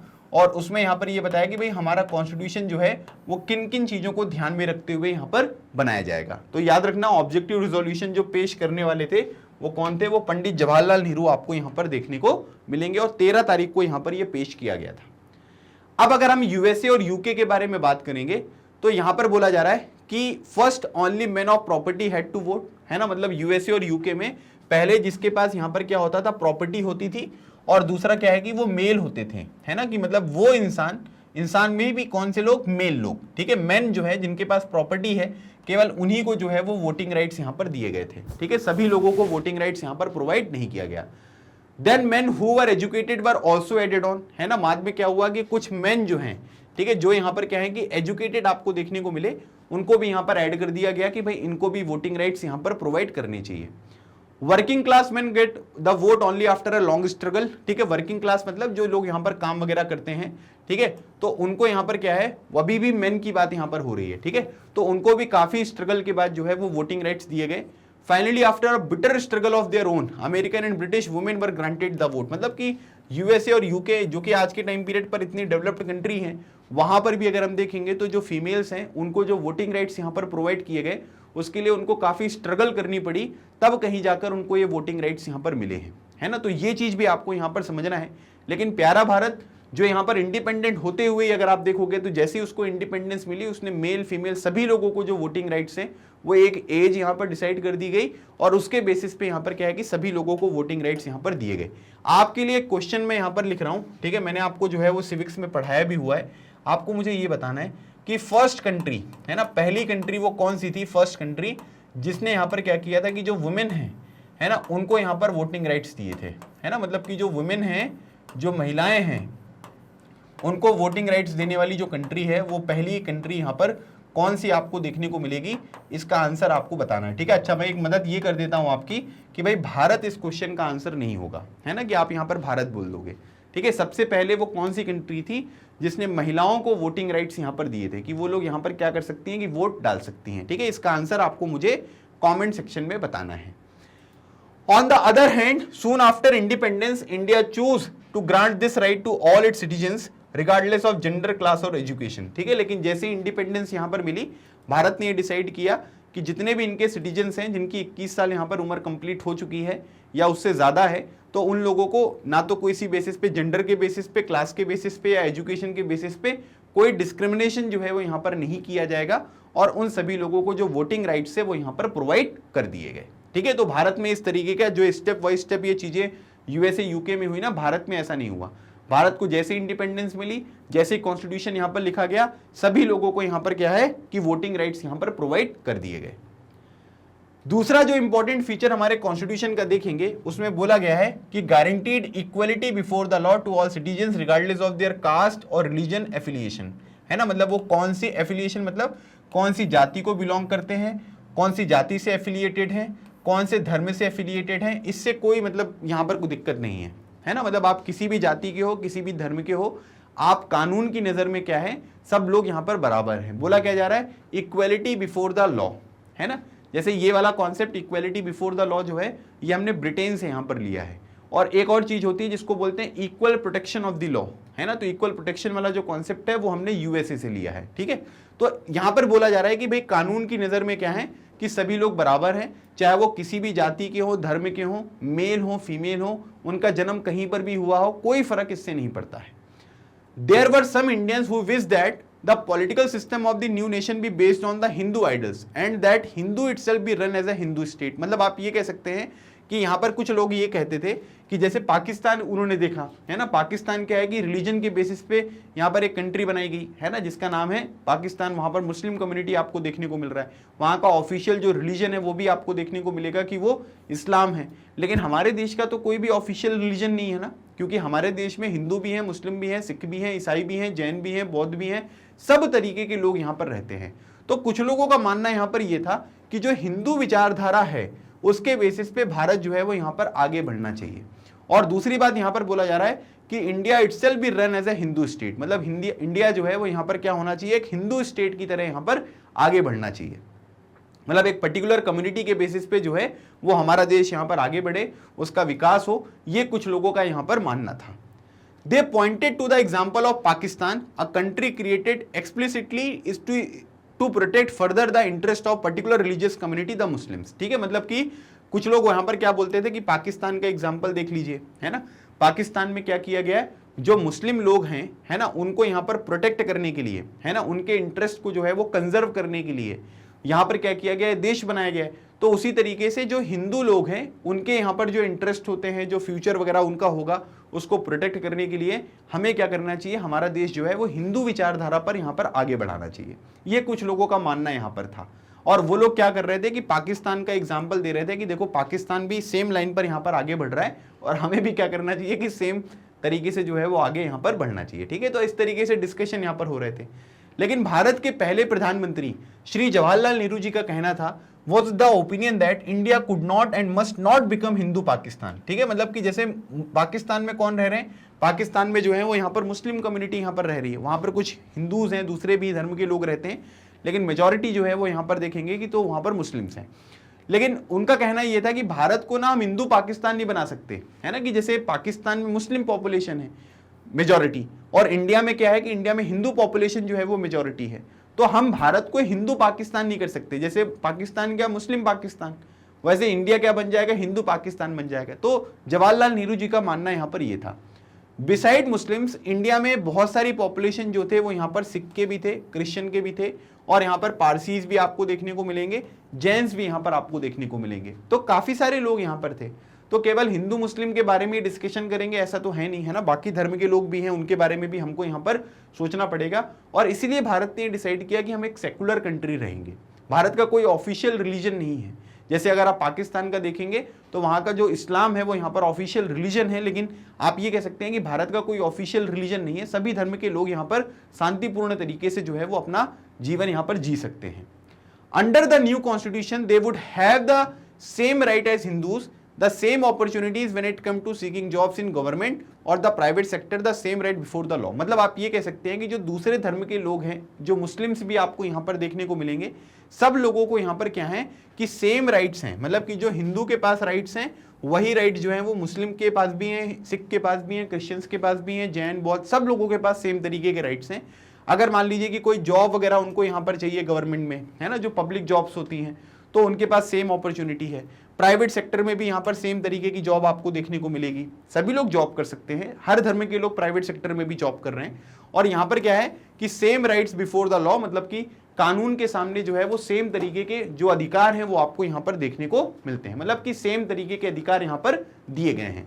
तो मतलब यहाँ पर ये बात हो रही है कि भाई केवल हिंदूज को ये अधिकार नहीं मिले हुए हैं, है ना, बाकी के जो धर्म के लोग हैं उनको भी इस तरीके के जो अधिकार हैं वो यहाँ पर प्रोवाइड किए गए हैं। और इसीलिए हमको यहाँ पर ये समझना है कि भाई हम भारत को जो है वो एक हिंदू पाकिस्तान जो है वो यहाँ पर नहीं बना सकते। ये इनका कहना था, जो हमारे देश के प्रथम प्रधानमंत्री थे, जिनका नाम है श्री जवाहरलाल नेहरू। तीसरा जो इंपॉर्टेंट फीचर है वो ये है कि it offered special privileges for the poorest and most disadvantage Indians. ठीक है, जो मेजॉरिटी में है उनको कोई दिक्कत नहीं होगी, है ना। दिक्कत यहां पर किसको होगी, दिक्कत होगी जो यहां पर गरीब व्यक्ति है, या फिर आप ये कह सकते हैं कि जो डिसएडवांटेज यहां पर इंडियंस हैं, है ना, मतलब जिनके पास उतनी सुख सुविधाएं यहां पर नहीं है, उन लोगों को जो है वो यहां पर प्रॉब्लम्स जो है वो देखने को मिलेगी। तो हमारे कॉन्स्टिट्यूशन में क्या किया गया है कि कुछ स्पेशल जो प्रिविलेजेस हैं, है ना, वो जो गरीब व्यक्ति है उनको यहां पर प्रोवाइड की गई है, और जो डिसएडवांटेज यहाँ पर इंडियंस हैं, है ना, जिनको यहाँ पर क्या है कि प्रोटेक्ट करना बहुत ज़रूरी है, जिनको फेवर करना बहुत ज़रूरी है, उस तरीके की चीज़ें जो हैं वो यहाँ पर आपको बताई गई हैं। जैसे अगर आप देखेंगे तो अनटचेबिलिटी मतलब होता है कि छुआछूत, है ना। पहले क्या होता था कि कुछ लोग छूते थे तो सोचते थे कि उनका धर्म नष्ट हो गया, उनकी जाति यहाँ पर खराब हो गई। तो हमने क्या किया, मैंने आप लोगों को पढ़ाया भी था, आर्टिकल 17 जो हमारे कॉन्स्टिट्यूशन का है, फंडामेंटल राइट्स में देखेंगे ना, राइट टू इक्वलिटी में। सो आर्टिकल 17 जो है वो यहाँ पर क्या कहता है, एबॉलिशन ऑफ अनटचेबिलिटी, कि छुआछूत को यहाँ पर क्या करना है कि पूरी तरीके से खत्म करना है ना। और अगर आप उसको प्रैक्टिस करते हैं, है ना, उसको जो है वो सही बताने की कोशिश यहाँ पर करते हो, तो अगर आपकी कंप्लेन कर दी जाएगी तो भाई साहब आप यहाँ पर क्या कर जाओगे, जेल चले जाओगे। So the practice of untouchability described as a slur and a blot on the fair names of India was abolished। मतलब कि fair name of India मतलब भारत के नाम पर जो untouchability था वो यहाँ पर क्या था कि एक धब्बे जैसा था, तो उसको यहाँ पर क्या किया गया, एबॉलिश यहाँ पर किया गया कि भाई इस चीज को जो है वो हम क्या करते हैं कि पूरी तरीके से जो है वो यहाँ पर समाप्त करते हैं। तभी यहाँ पर क्या होगा कि हम जो है सभी लोगों को यहाँ पर इक्वलिटी के साथ यहाँ पर आगे बढ़ा सकते हैं, और इस तरीके की जो खराब चीजें होती हैं हमारी सोसाइटी में जो प्रेजेंट थी उनको हम थोड़ा सा कंट्रोल कर सकते हैं। अगला पॉइंट अगर देखेंगे तो पहले जो हिंदू टेम्पल्स होते थे, है ना, मतलब कि जो हिंदू धर्म में जो मंदिर वगैरह होते थे, वो पहले क्या होता था कि पहले केवल हायर जो कास्ट होते थे, जो उच्च जाति के लोग होते थे, केवल उन्हीं के लिए ओपन होता था। लेकिन बाद में क्या किया गया कि बाद में सभी के लिए इसको ओपन कर दिया गया। ठीक है, बी आर अम्बेडकर जी के बारे में मैंने आपको बताया था कि टेम्पल वाला जो मूवमेंट उन्होंने यहाँ पर चलाया 3 बार, है ना, तो उसकी वजह से जो अनटचेबल्स हैं, ठीक है, जिनको यहाँ पर क्या है कि हरिजन माना जाता था, उन लोगों को भी यहाँ पर क्या किया गया, जो मंदिर है उसमें यहाँ पर एंट्री दी गई। ठीक है, जैसे फोटो वगैरह में भी आप देख सकते हैं कि इस तरीके की चीज़ें जो हैं वो पहले चलती थी, अब यहाँ पर नहीं चलती हैं। बहुत लंबा डिबेट होने के बाद जो कॉन्स्टिट्यूएंट असेंबली थी उसने रिकमेंड किया कि कुछ परसेंटेज ऑफ सीट्स जो हैं वो लेजिस्लेचर में हमको यहाँ पर क्या करना है कि हमें जो है वो यहाँ पर थोड़ा सा रिजर्व करना पड़ेगा, और जो भी गवर्नमेंट जॉब्स वगैरह होती हैं उसमें भी जो यहाँ पर लोवेस्ट कास्ट वाले लोग होते हैं उनको यहाँ पर रिजर्वेशन प्रोवाइड करना पड़ेगा, है ना। जैसे फॉर एग्जाम्पल, जैसे मान लीजिए कि लेजिस्लेचर के बारे में अगर हम बात करें, है ना, तो लेजिस्लेचर में अगर आप देखोगे तो जैसे मान लो कि मैं लोकसभा की बात करता हूँ, तो लोकसभा में यहाँ पर क्या है कि 84 सीट्स, है ना, और यहाँ पर क्या है कि 47 सीट्स, सही है ना। तो यहाँ पर क्या है कि 84 सीट्स और 47 सीट्स जो हैं वो यहाँ पर क्या है कि वो रिजर्व्ड हैं। रिजर्व्ड का मतलब यहाँ पर क्या होगा कि इस सीट से केवल वही कम्युनिटी वाले लोग आएंगे जिनके लिए यहाँ पर ये चीज़ें रिजर्व हैं। जैसे अगर आप 84 की बात करोगे तो 84 सीट्स जो है वो शेड्यूल कास्ट के लिए यहाँ पर रिजर्व हैं, और 47 जो है वो यहाँ पर शेड्यूल ट्राइब्स के लिए जो है वो यहाँ पर रिजर्व हैं। ठीक है, बात समझ में आ रहा है। इसका मतलब ये हुआ कि जो भी सीट यहाँ पर शेड्यूल कास्ट के लिए यहाँ पर रिजर्व होगा तो केवल वहां से शेड्यूल कास्ट वाले लोग ही आ पाएंगे, और इलेक्शन में भी केवल शेड्यूल कास्ट वाले लोग ही खड़े हो पाएंगे। इसी तरीके से अगर आप देखोगे तो यहाँ पर क्या है कि अलग अलग जो यहाँ पर स्टेट्स होते हैं, विधानसभा वगैरह होती है, ठीक है, वहां पर भी सीट्स रिजर्व होती हैं। जैसे एमपी में भी अगर आप देखोगे तो 35, 47, है ना, मतलब अलग अलग जगह पर अलग अलग जो सीट्स यहाँ पर रिजर्व हैं वो आपको देखने को मिलेंगी। फिर जो भी यहाँ पर क्या है कि जॉब्स वगैरह होती हैं गवर्नमेंट वगैरह, है ना, उसमें SC reservation, ST reservation, OBC reservation, और अभी यहाँ पर क्या हुआ है कि इकोनॉमिक वीकर सेक्शन, ठीक है, जिसको हम यहाँ पर ईडब्ल्यूएस यहाँ पर कहते हैं, उसका भी 10% जो रिजर्वेशन है वो यहाँ पर प्रोवाइड किया गया है। 2019 से जो है वो यहाँ पर शुरू हो चुका है, तो उसके भी काफ़ी सारे लोग जो है वो यहाँ पर बेनिफिट यहाँ पर उठाते हैं। तो जो लोवेस्ट यहाँ पर कास्ट होती हैं उनको रिजर्वेशन पॉलिसीज बनाई गई हैं। इसका सिंपल सा कारण यहाँ पर यह है कि उनकी स्थिति जो है वो बहुत अच्छी नहीं है, और उनकी स्थिति अच्छी नहीं है तो उनको यहाँ पर क्या है कि अगर हम पूरी तरीके से जो है वो नॉर्मल कंपटीशन यहाँ पर कर देंगे तो फिर उनका जो रिप्रेजेंटेशन होगा वो हो नहीं पाएगा, है ना। और रिप्रेजेंटेशन के लिए इस तरीके की जो चीज़ें हैं वो यहाँ पर करी गई हैं। इसको हम यहाँ पर बोलते हैं अफर्मेटिव एक्शन, है ना। अफर्मेटिव एक्शन का मतलब यहाँ पर क्या होता है कि लोगों के भले के लिए, अपलिफ्टमेंट के लिए इस तरीके की चीज़ें यहाँ पर बनाई जाती हैं। It had been argued by some, ठीक है, that untouchables or as they were known and Harijan candidates did not have good enough grades to get into the prestigious Indian administrative services. ठीक है, मतलब आप ये कह सकते हैं कि कई लोग यहाँ पर बोलते हैं कि मतलब उनके पास यहाँ पर क्या है कि जो हरिजन लोग हैं, जो अनटचेबल्स हैं, ठीक है, उनके यहाँ पर क्या है कि बहुत अच्छे ग्रेड्स नहीं है कि उनको इंडियन एडमिनिस्ट्रेटिव सर्विसेज जो आईएएस वगैरह का एग्जामिनेशन होता है, ठीक है, वहाँ पर क्या है कि उन लोगों को जो है वो एंट्री यहाँ पर मिल पाए। But as one member of the constituent assembly H J. Khandekar argued it was the upper caste who were responsible for the Harijans being unfit today, है ना। मतलब लेकिन कई लोग ये बोल रहे थे कि उनके नंबर वगैरह, है ना, उनका जो यहाँ पर क्या है कि आप ये कह सकते हैं कि जो उनकी टोटल यहाँ पर क्षमता है ना, वो ऐसी नहीं है कि उनको इंडियन एडमिनिस्ट्रेटिव सर्विसेज वगैरह में जो है वो यहाँ पर जगह दी जाए। लेकिन फिर क्या हुआ कि कॉन्स्टिट्यूएंट असेंबली में एक मेंबर थे जिनका नाम था एच.जे. खांडेकर। तो इन्होंने यहाँ पर ये कहा कि आज के टाइम पीरियड पर जो ये हरिजन्स हैं, ठीक है, इनकी जो स्थिति है वो किसकी वजह से यहाँ पर हुई है, आप ये कह सकते हैं कि अपर कास्ट यहाँ पर रिस्पॉन्सिबल है, क्योंकि अपर कास्ट ने जो है वो हमेशा उनको दबाया है, डिस्क्रिमिनेशन यहाँ पर किया है, उन्हें ह्यूमिलेट किया है, और इसी वजह से आज के टाइम पीरियड पर जो हरिजन्स है उनकी स्थिति आपको ये यहाँ पर देखने को मिलती है। तो इसके लिए अपर कास्ट यहाँ पर रिस्पॉन्सिबल है। तो ऐसे करके जो है इन्होंने यहाँ पर ये बताया। तो मतलब आप ये समझ सकते हैं कि और इसी वजह से यहाँ पर क्या हुआ कि इनको रिजर्वेशन वगैरह जो है वो यहाँ पर प्रोवाइड किया गया। Addressing his more privilege colleagues, Khandekar said, "We were suppressed for thousands of years. You engage us in our services to serve your own ends and suppress us to such an extent that neither our minds nor our bodies nor even our hearts work, nor are we able to march forward." मतलब आपने हमेशा जो है वो क्या किया कि जो अपर कास्ट वाले लोग हैं उन्होंने क्या किया कि भाई जो लोअर कास्ट वाले लोग थे, जो हरिजन्स थे, उनको यहाँ पर क्या है कि अपने काम में ही दिन भर यहाँ पर लगाए रहे। तो वो यहाँ पर यही कह रहे हैं कि खांडेकर साहब ने कहा कि हमको सप्रेस किया, आपने दबा कर रखा, 1000 ऑफ ईयर्स आपने हमको दबा कर रखा, अपनी खुद की सर्विसेज में हमको इन्वॉल्व करके रखा। ना तो हमारे शरीर का डेवलपमेंट हुआ, ना तो हमारे दिमाग का डेवलपमेंट हुआ, ना तो हमारा दिल यहाँ पर काम कर पा रहा है। तो हमारी जो स्थिति आज के टाइम पीरियड पर है, इसके पीछे जो रिस्पॉन्सिबल लोग अगर आप देखोगे तो वो कौन है, वो अपर कास्ट के लोग आपको यहाँ पर देखने को मिलेंगे। तो इस तरीके से खांडेकर साहब ने जो है वो यहाँ पर जवाब दिया। Along with the former untouchables, the Adivasis और scheduled tribes were also granted reservation in seats and jobs. ठीक है, मैंने आपको एसटी कम्युनिटी के बारे में भी बताया। जो अनटचेबल्स हैं, शेड्यूल कास्ट, जिनको दलित हम कहते हैं, ठीक है, वो लोग यहाँ पर क्या है कि उन लोगों को तो जो है वो रिजर्वेशन यहाँ पर मिला ही है। लेकिन आप ये कह सकते हैं कि जो आदिवासी लोग हैं, ठीक है, जो जंगलों में यहाँ पर रहते हैं, शेड्यूल्ड ट्राइब्स, ठीक है, उनको भी यहाँ पर क्या है कि जो उनके लिए सीट्स वगैरह हैं वो यहाँ पर रिजर्व करी गई हैं, और जॉब्स वगैरह में भी उनको यहाँ पर क्या है कि आप ये कह सकते हैं कि रिजर्वेशन उनको यहाँ पर प्रोवाइड किया गया है। तो ठीक है, तो एससी और एसटी दोनों को रिजर्व यहाँ पर सीटें करी गई हैं। Like the schedule caste, these Indians to had been deprived and discriminated against. ठीक है, मतलब आप ये कह सकते हैं कि सिंपल सी बात यहाँ पर यह है कि जिस तरीके से जो शेड्यूल कास्ट यहाँ पर होते हैं उसी तरीके से इनको भी यहाँ पर डिस्क्रिमिनेट यहाँ पर किया गया, और इनको भी जो अलग अलग तरीके की फैसिलिटीज़ वगैरह यहाँ पर मिलनी चाहिए वो फैसिलिटीज़ वगैरह इनको भी यहाँ पर प्रोवाइड नहीं करी गई। और इसीलिए जो ट्राइबल पॉपुलेशन है उसका भी डेवलपमेंट आपको बड़े स्केल पर होता हुआ देखने को नहीं मिला।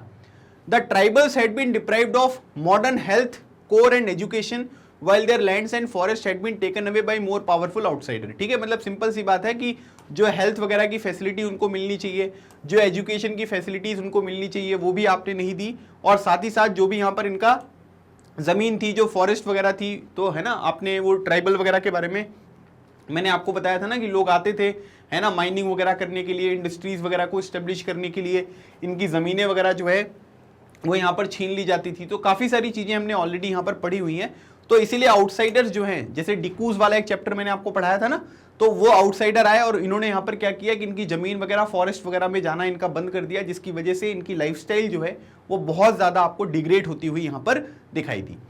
The new privileges granted them by the constitution were meant to make amend for this. ठीक है, मतलब आप ये कह सकते हैं कि जो भी यहाँ पर इनको अलग अलग तरीके की प्रिविलेजेस यहाँ पर प्रोवाइड करी गई हैं, जो डिसएडवांटेज सेक्शन है, जो पुअर सेक्शन है, तो उसका मतलब ये है कि जो भी चीज़ें यहाँ पर अभी इनके साथ बुरी हुई थी, है ना, या जो भी फैसिलिटीज़ आप इनको प्रोवाइड नहीं कर पाए, उनमें हम क्या कर रहे हैं कि बदलाव कर रहे हैं, है ना, ताकि इनको यहाँ पर क्या है कि थोड़ा सा एम्पावर किया जा सके, है ना, सोसाइटी में जो है इनको थोड़ा अपलिफ्ट किया जा सके। और इसीलिए इस तरीके के जो प्रोविज़न है वो हमारे कॉन्स्टिट्यूशन में यहाँ पर प्रोवाइड किए गए हैं। The constituent assembly spend many days discussing the powers of the central government versus those of the state government, है ना। अब तो ये मैंने आपको ये थोड़ा सा डिस्क्रिमिनेशन वगैरह के लिए बता दिया, है ना, और स्पेशल जो प्रिविलेजेस यहाँ पर थे गरीब लोगों के लिए, डिसएडवांटेजेस लोगों के लिए, वो यहाँ पर क्या थे, किस तरीके से काम कर रहे थे, वो सब चीज़ें मैंने डिस्कस करी। अब एक और टॉपिक यहाँ पर होता है, जैसे आज के टाइम पीरियड पर अगर आप देखोगे तो एक प्राइम मिनिस्टर हैं और एक हमारे स्टेट के जो है वो यहाँ पर चीफ मिनिस्टर होते हैं। तो लोगों ने यहाँ पर ये सोचा कि सेंट्रल गवर्नमेंट के पास जो है वो ज़्यादा पावर होनी चाहिए या स्टेट गवर्नमेंट के पास ज़्यादा पावर होनी चाहिए, है ना, मतलब जो प्राइम मिनिस्टर हैं वही उनके पास ही पूरी पावर दे दें, या फिर जो अलग अलग तरीके के स्टेट हैं जिनको पहले प्रोविंसेस यहाँ पर कहा जाता था, वहां पर जो यहाँ पर सरकार आपको देखने को मिल रही है उसको भी थोड़ी ऑटोनॉमी यहाँ पर दी जाए।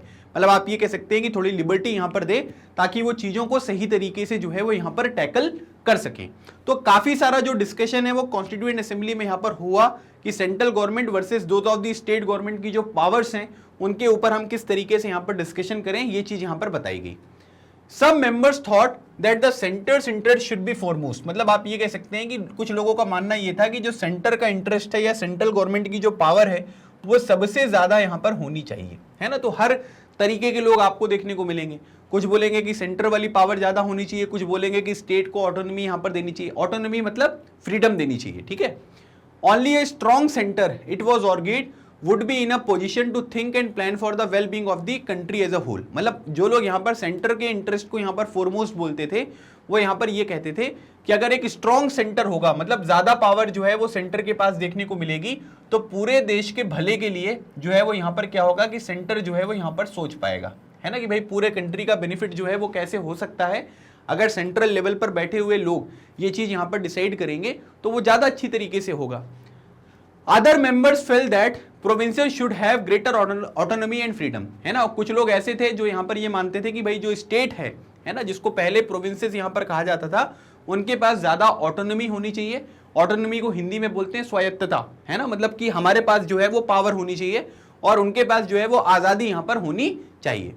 अब member from Mysore feared that under the present system democracy is centered in Delhi and it is not allowed to work in the same sense and split in the rest of the country, है ना। तो मतलब यहाँ पर क्या हुआ कि आप ये कह सकते हैं कि जो पूरी की पूरी चीजें अगर भाई सेंट्रल गवर्नमेंट का यहाँ पर ज्यादा पावरफुल रहेगा तो सब कुछ कहाँ से कंट्रोल होगा, दिल्ली से कंट्रोल होगा। तो दिल्ली वाले जो चाहेंगे वही क्या होगा कि दूसरे स्टेट्स में, दूसरी कंट्रीज में, मतलब हमारे देश की जो कंट्री है ना, हम जिस कंट्री में रहते हैं उसके जो अलग अलग रीजन्स हैं, वहां पर आपको क्या देखने को मिलेगा, जो सेंटर यहां पर चाहेगी उसी तरीके से चीजों का इंप्लीमेंटेशन होगा। फिर तो ये बहुत बुरी बात हो जाएगी, है ना, कि सेंटर जो चाह रही है बस वही हो रहा है और बाकी सेम स्पिरिट में जो दूसरे पार्ट में रीजन्स में यहां पर काम करना चाहिए वो चीजें पॉसिबल नहीं हो पाएंगी। तो लोगों को डर लगा कि अगर सेंट्रल यहां पर पूरी तरीके से पावरफुल हो जाएगा तो काफी सारी प्रॉब्लम्स जो है वो आपको यहां पर क्रिएट होती हुई दिखाई पड़ सकती हैं। अब member from Madras insisted that the initial responsibility for the well-being of the people of the provinces should rest with the provincial government, है ना। तो मद्रास से एक मेंबर यहां पर थे कॉन्स्टिट्यूएंट असेंबली में, उनका कहना यहां पर ये था कि भाई देखिए जो सबसे पहली रिस्पॉन्सिबिलिटी है जो प्रोविंसेस यहां पर होती है ना, तो प्रोविंसेस में जो लोग यहां पर रह रहे हैं, जो राज्य की यहां पर पॉपुलेशन है, तो उसकी जो जिम्मेदारी यहां पर होती है वो किसकी होनी चाहिए भाई, वो यहां पर प्रोविंसेस की होनी चाहिए। मतलब कि जो प्रोविंशियल गवर्नमेंट है, जो स्टेट गवर्नमेंट है, उसकी रिस्पॉन्सिबिलिटी यहां पर होनी चाहिए। तो काफी सारे लोगों ने अलग अलग तरीके के यहां पर तर्क दिए और तर्क देने के बाद यहां पर क्या है कि सॉल्यूशन निकलकर सामने आया कि देखिए पूरी की पूरी जो पावर है वो सेंटर को दे नहीं सकते हैं, है ना, और पूरी की पूरी पावर जो है वो स्टेट को दे नहीं सकते हैं। दोनों के बीच में हमको यहाँ पर क्या करना पड़ेगा कि अलग अलग तरीके के जो कॉम्बिनेशंस हैं वो यहाँ पर बनाने पड़ेंगे, है ना, ताकि सेंटर भी सही तरीके से काम कर सके और स्टेट जो है वो भी यहाँ पर सही तरीके से काम करे। अब अगर मान लीजिए कि स्टेट है ना, अब स्टेट को आपने पूरी तरीके से यहाँ पर जो है पावर दे दी, सेंटर के पास बिल्कुल नहीं है, तो फिर अगर मान लीजिए कि कोई प्रॉब्लम यहाँ पर क्रिएट होती है देश में, तो सेंटर कैसे उस चीज को मैनेज करेगा, है ना। कुछ स्टेट बोलेंगे हम सेंटर का सपोर्ट कर रहे हैं, कुछ बोलेंगे नहीं करेंगे, तो फिर उससे क्या होगा, बेनिफिट जो है वो यहाँ पर कैसे हम अपनी कंट्री को यहाँ पर पहुंचा पाएंगे। तो इसीलिए यहाँ पर क्या है कि जो अलग अलग तरीके के सब्जेक्ट्स हैं उनकी पावर्स को बाइफरकेट करना जो है वो बहुत जरूरी था। और इसी वजह से अगर आप देखोगे तो the constitution sought to balance these competing claims by providing 3 list of the subject. मतलब यहाँ पर क्या किया कि कॉन्स्टिट्यूशन ने ना 3 लिस्ट बना दी। जैसे हमारे कॉन्स्टिट्यूशन में आपको 12 शेड्यूल देखने को मिलेंगे, तो अगर आप देखोगे ना तो जो हमारे कॉन्स्टिट्यूशन का 7th शेड्यूल है ना, शेड्यूल नंबर कौन सा भाई, शेड्यूल नंबर 7। तो शेड्यूल नंबर 7 में 3 तरीके की लिस्ट हैं। कौन कौन सी लिस्ट हैं, एक आपको मिलेगा यूनियन लिस्ट, एक मिलेगा आपको स्टेट लिस्ट और एक मिलेगा आपको कॉन्करेंट लिस्ट। ठीक है, अब इसका मतलब क्या होता है ये समझो। अब देखो यूनियन लिस्ट में ना अलग अलग तरीके के सब्जेक्ट हैं, ठीक है। जैसे अगर हम देखेंगे तो जैसे टैक्स हो गया, डिफेंस हो गया, फॉरेन अफेयर्स हो गए, ये सारे सब्जेक्ट हैं, है ना, कि टैक्स कैसे होगा हमारे देश में, डिफेंस जो हम देखते हैं ना, जो हमारी रक्षा अलग अलग तरीके की सेनाएं हैं, फिर जो फॉरेन अफेयर्स दूसरी कंट्रीज के साथ हमारे रिलेशन कैसे होंगे, कैसे हमको अलग अलग तरीके से कंट्रीज से बात करनी है, क्या चीजें फाइनल करनी है, क्या चीजें नहीं करनी है, तो ये सारे अलग अलग तरीके के सब्जेक्ट हैं। अब इस तरीके के जो सब्जेक्ट होते हैं ना, ऐसे बहुत सारे सब्जेक्ट हैं, तो ऐसे जो सब्जेक्ट यहाँ पर होते हैं इनके ऊपर जो कानून होगा वो कौन सी लिस्ट में दिया गया है, वो यूनियन लिस्ट में दिया गया है। अभी यूनियन लिस्ट में दिया गया है, इसका मतलब इस पे इन सब्जेक्ट के ऊपर जो कानून बनाएगा वो कौन बनाएगा, वो बनाएगा सेंटर। ठीक है, कौन बनाएगा, वो यहाँ पर सेंटर जो है वो यहाँ पर कानून बनाएगा। इसी तरीके से जो स्टेट लिस्ट यहां पर होती है ना, जो स्टेट लिस्ट है उसमें जो यहां पर आपको कानून देखने को मिलेंगे वो कौन बनाएगा, वो स्टेट गवर्नमेंट बनाएगा। मतलब स्टेट गवर्नमेंट उन चीजों का मैनेजमेंट करेगा। जैसे यहां पर देखोगे आप एजुकेशन हो गया है ना, फिर उसके बाद अगर आप देखेंगे तो ये आपका हेल्थ हो गया। ये सब चीजें जो है ये आपको स्टेट लिस्ट में यहां पर देखने को मिलती हैं।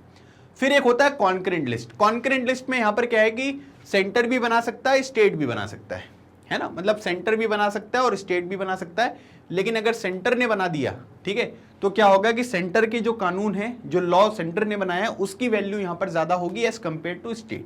जैसे under which would come subject such as forest हो गया आपका, ठीक है, फिर यहां पर एग्रीकल्चर यहां पर हो गया, इन विच, ठीक है, the centre and the state would have joint responsibility. लेकिन याद रखिएगा कॉन्करेंट लिस्ट में सेंटर और स्टेट दोनों बना सकते हैं, लेकिन सेंटर अगर बना देगा तो फिर यहां पर क्या होगा कि जो उसकी वैल्यू जो है वो ज्यादा होगी। तो इसीलिए यहां पर क्या किया गया कि कॉन्स्टिट्यूएंट असेंबली ने इस तरीके की लिस्ट यहां पर बना दी और जो सेंटर और स्टेट की पावर्स हैं, ठीक है, उनको आपस में जो है उन्होंने शेयर कर दिया कि भाई देखो तुम इस सब्जेक्ट के ऊपर कानून बनाना, तुम इस सब्जेक्ट के ऊपर कानून बनाना, और इस तरीके से जो अलग अलग तरीके की चीजें हैं वो आपको यहां पर देखने को मिली है ना, ताकि एक प्रॉपर जो बैलेंस है ना, वो यहां पर आपको देखने को मिले और कोई भी प्रॉब्लम जो है वो यहां पर क्रिएट होती हुई आपको ना दिखाई दे। तो याद रखिएगा taxes, defence, foreign affair union list में है, एजुकेशन, हेल्थ जो है वो स्टेट लिस्ट में है, और उसके बाद फॉरेस्ट हो गया, एग्रीकल्चर हो गया, ये आपको कॉन्करेंट लिस्ट में देखने को मिलेगा जो आपकी बुक में लिखा हुआ है। एक दूसरी जो डिबेट यहां पर कॉन्स्टिट्यूशन में हुई वो यहां पर थी भाषा को लेकर, है ना, जो लैंग्वेज है, जो आपको भाषा देखने को मिलती है, उसके बेसिस पे यहां पर क्या हुआ कि कॉन्स्टिट्यूशन में एक बढ़िया सी डिबेट जो है वो आपको देखने को मिली। ठीक है, अब भाषा को लेकर क्या डिबेट यहां पर हुई, कई मेंबर्स का यहां पर यह मानना था कि English language should leave India with the British ruler, है ना, कि ब्रिटिशर्स यहां पर चले गए तो जो अंग्रेजी भाषा है इसको भी यहां पर क्या करना है कि यहां से भेज देना है। Its place they argued should be taken by the Hindi, मतलब यहां पर ये बोला गया कि इंग्लिश की जो जगह है वो यहां पर कौन लेगी, वो लेगी यहां पर हिंदी, है ना, ऐसा लोगों का यहां पर मानना था। However, those who did not speak Hindi were of a different opinion, है ना, आजकल भी यहाँ पर क्या है कि न्यूज़ वगैरह में काफ़ी चीज़ें जो है वो हिंदी से रिलेटेड यहाँ पर चल रही हैं। तो यहाँ पर बोला गया कि जो लोग हिंदी नहीं बोलते हैं उनको यहाँ पर क्या लगा, उनका जो ओपिनियन था वो डिफरेंट था, है ना, कि भाई इंग्लिश ठीक है, इंग्लिश ब्रिटिशर्स के टाइम पीरियड पर यहाँ पर चल रही थी, लेकिन अभी इंग्लिश को बाहर करोगे तो उसकी जगह हिंदी लेगी, है ना, ऐसा लोगों का मानना था।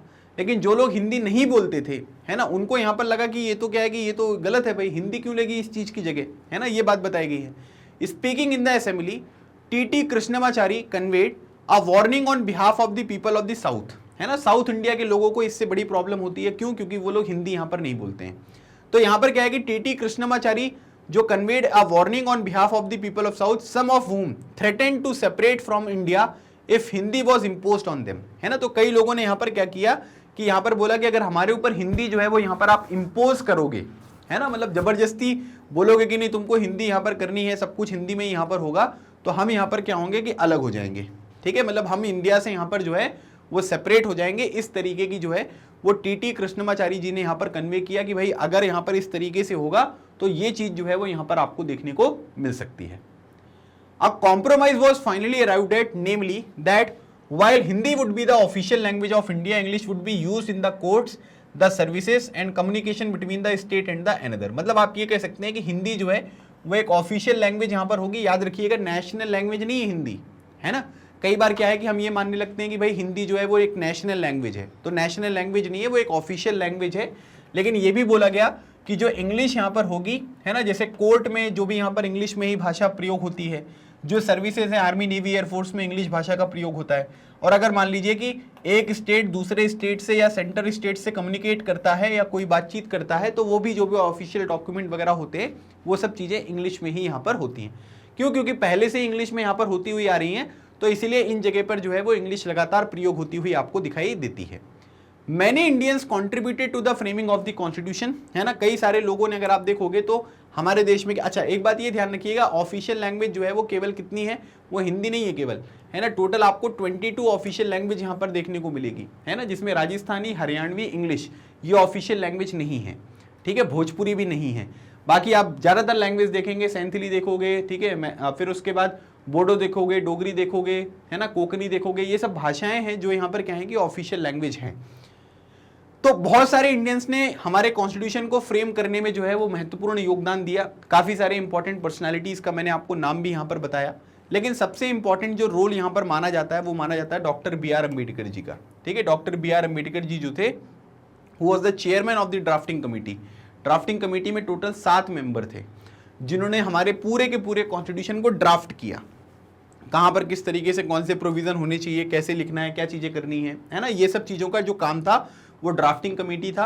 और ड्राफ्टिंग कमेटी में टोटल 7 मेंबर थे इंक्लूडिंग चेयरमैन। तो चेयरमैन कौन थे ड्राफ्टिंग कमेटी के? Doctor B R Ambedkar. मतलब ऐसा कोई कॉम्पिटिटिव एग्जामिनेशन नहीं है ना, जहां पर ये क्वेश्चन ना आया हो कि ड्राफ्टिंग कमेटी के चेयरमैन कौन थे। तो याद रखिएगा डॉक्टर बी आर अम्बेडकर थे, and under who supervision the document was finalise. ठीक है, मतलब कि जो भी यहाँ पर डॉक्यूमेंट हमारे कॉन्स्टिट्यूशन का फाइनलाइज हुआ है उसमें doctor B R Ambedkar ji के सुपरविजन में वो काम यहाँ पर हुआ है। डॉक्टर बी आर अम्बेडकर जो थे हमारे देश के पहले लॉ मिनिस्टर भी आपको देखने को मिलेंगे। ठीक है, चलिए। In his final speech to the constituent assembly, doctor Ambedkar pointed out that political democracy had to be accompanied by economic and social democracy. है ना, इनका मानना यहां पर यह था कि जो राजनीतिक डेमोक्रेसी है या राजनीतिक जो लोकतंत्र है, ठीक है, doctor B R Ambedkar ji का फोटो है ये, मतलब यहां पर क्या बोला गया कि जो राजनीतिक लोकतंत्र है ना, उसके साथ साथ यहां पर क्या है कि इकोनॉमिक और सोशल डेमोक्रेसी जो है वो भी यहां पर होनी चाहिए। है ना, मतलब यहां पर क्या है कि इसका क्या मतलब हुआ कि giving the right to vote would not automatically lead to removal of the other inequalities. है ना, कि भाई आपने क्या कर दिया कि पॉलिटिकल डेमोक्रेसी कर दी। पॉलिटिकल डेमोक्रेसी के मतलब सभी लोगों को वोटिंग राइट्स आपने दे दिए, और आप इससे ये उम्मीद कर रहे हो कि जो भी यहाँ पर आर्थिक और सामाजिक इनइक्वालिटीज हैं, है ना, वो भी यहाँ पर दूर हो जाएंगी। क्या? बिल्कुल नहीं होगा। आपने यहाँ पर क्या है कि जो पॉलिटिकल डेमोक्रेसी में सभी लोगों को यहाँ पर वोटिंग राइट्स दे दिए, ठीक बात है ना, लेकिन यहाँ पर क्या है कि इससे जो दूसरी इनइक्वालिटीज हैं वो यहाँ पर दूर नहीं होंगी। तो रिच और पुअर हो गए, अपर और लोअर कास्ट यहाँ पर हो गए, ये जो डिफरेंसेस आपको देखने को मिलते हैं ये थोड़ा ना होगा। तो इसीलिए इनका मानना ये था कि पॉलिटिकल डेमोक्रेसी के साथ साथ इकोनॉमिक और सोशल जो डेमोक्रेसी है ना, लोकतंत्र, मतलब कि सभी लोग बराबर हों, मतलब आर्थिक रूप से भी और सामाजिक रूप से भी, तो वो चीज भी यहां पर होनी चाहिए। ये यहां पर doctor B R Ambedkar ji का कहना था। ठीक है, तो ये पॉइंट आपको ध्यान रखना है। तो ये चीज अगर जैसे आपसे बोल देंगे कि political democracy had to be accompanied by economic and social democracy, है ना, ये स्टेटमेंट किसने दिया, इसका मतलब क्या है, तो आपको ये चीज यहां पर बतानी पड़ेगी, और doctor B R Ambedkar ji का ये स्टेटमेंट था। With the new constitution, he said, India was going to enter into a life of contradictions। ठीक है, मतलब कि जैसे ही नया कॉन्स्टिट्यूशन भारत का यहाँ पर इनेक्ट होगा या इनेक्ट हुआ, उसके बाद आप ये देख सकते हैं कि कॉन्ट्राडिक्शंस में जो है वो यहाँ पर क्या है कि भारतीय लोगों की जो जीवन है वो यहाँ पर आपको एंटर होता हुआ देखने को मिला। अब क्या है कि कॉन्ट्राडिक्टरी आपने सुना होगा, मैं बोल रहा हूँ हाँ, आप बोल रहे हो नहीं, तो हम लोग क्या कर रहे हैं, कॉन्ट्राडिक्ट यहाँ पर कर रहे हैं। तो यहाँ पर क्या है कि जैसे ही हमारा नया कॉन्स्टिट्यूशन बनेगा तो हम लोग क्या होगा कि भाई हम लोगों की जो लाइफ है वो यहाँ पर एक कॉन्ट्राडिक्शंस में यहाँ पर एंटर होगी। इसका मतलब क्या हुआ कि in politics we will have equality and in social and economic life we will have inequality. मतलब सिंपल सी बात है कि सभी लोगों को वोटिंग राइट्स है, तो पॉलिटिकल इक्वालिटी तो है, लेकिन क्या समाज में सभी लोगों की इनकम बराबर है क्या? नहीं। क्या समाज में सभी का स्टेटस बराबर है क्या? बिल्कुल नहीं है।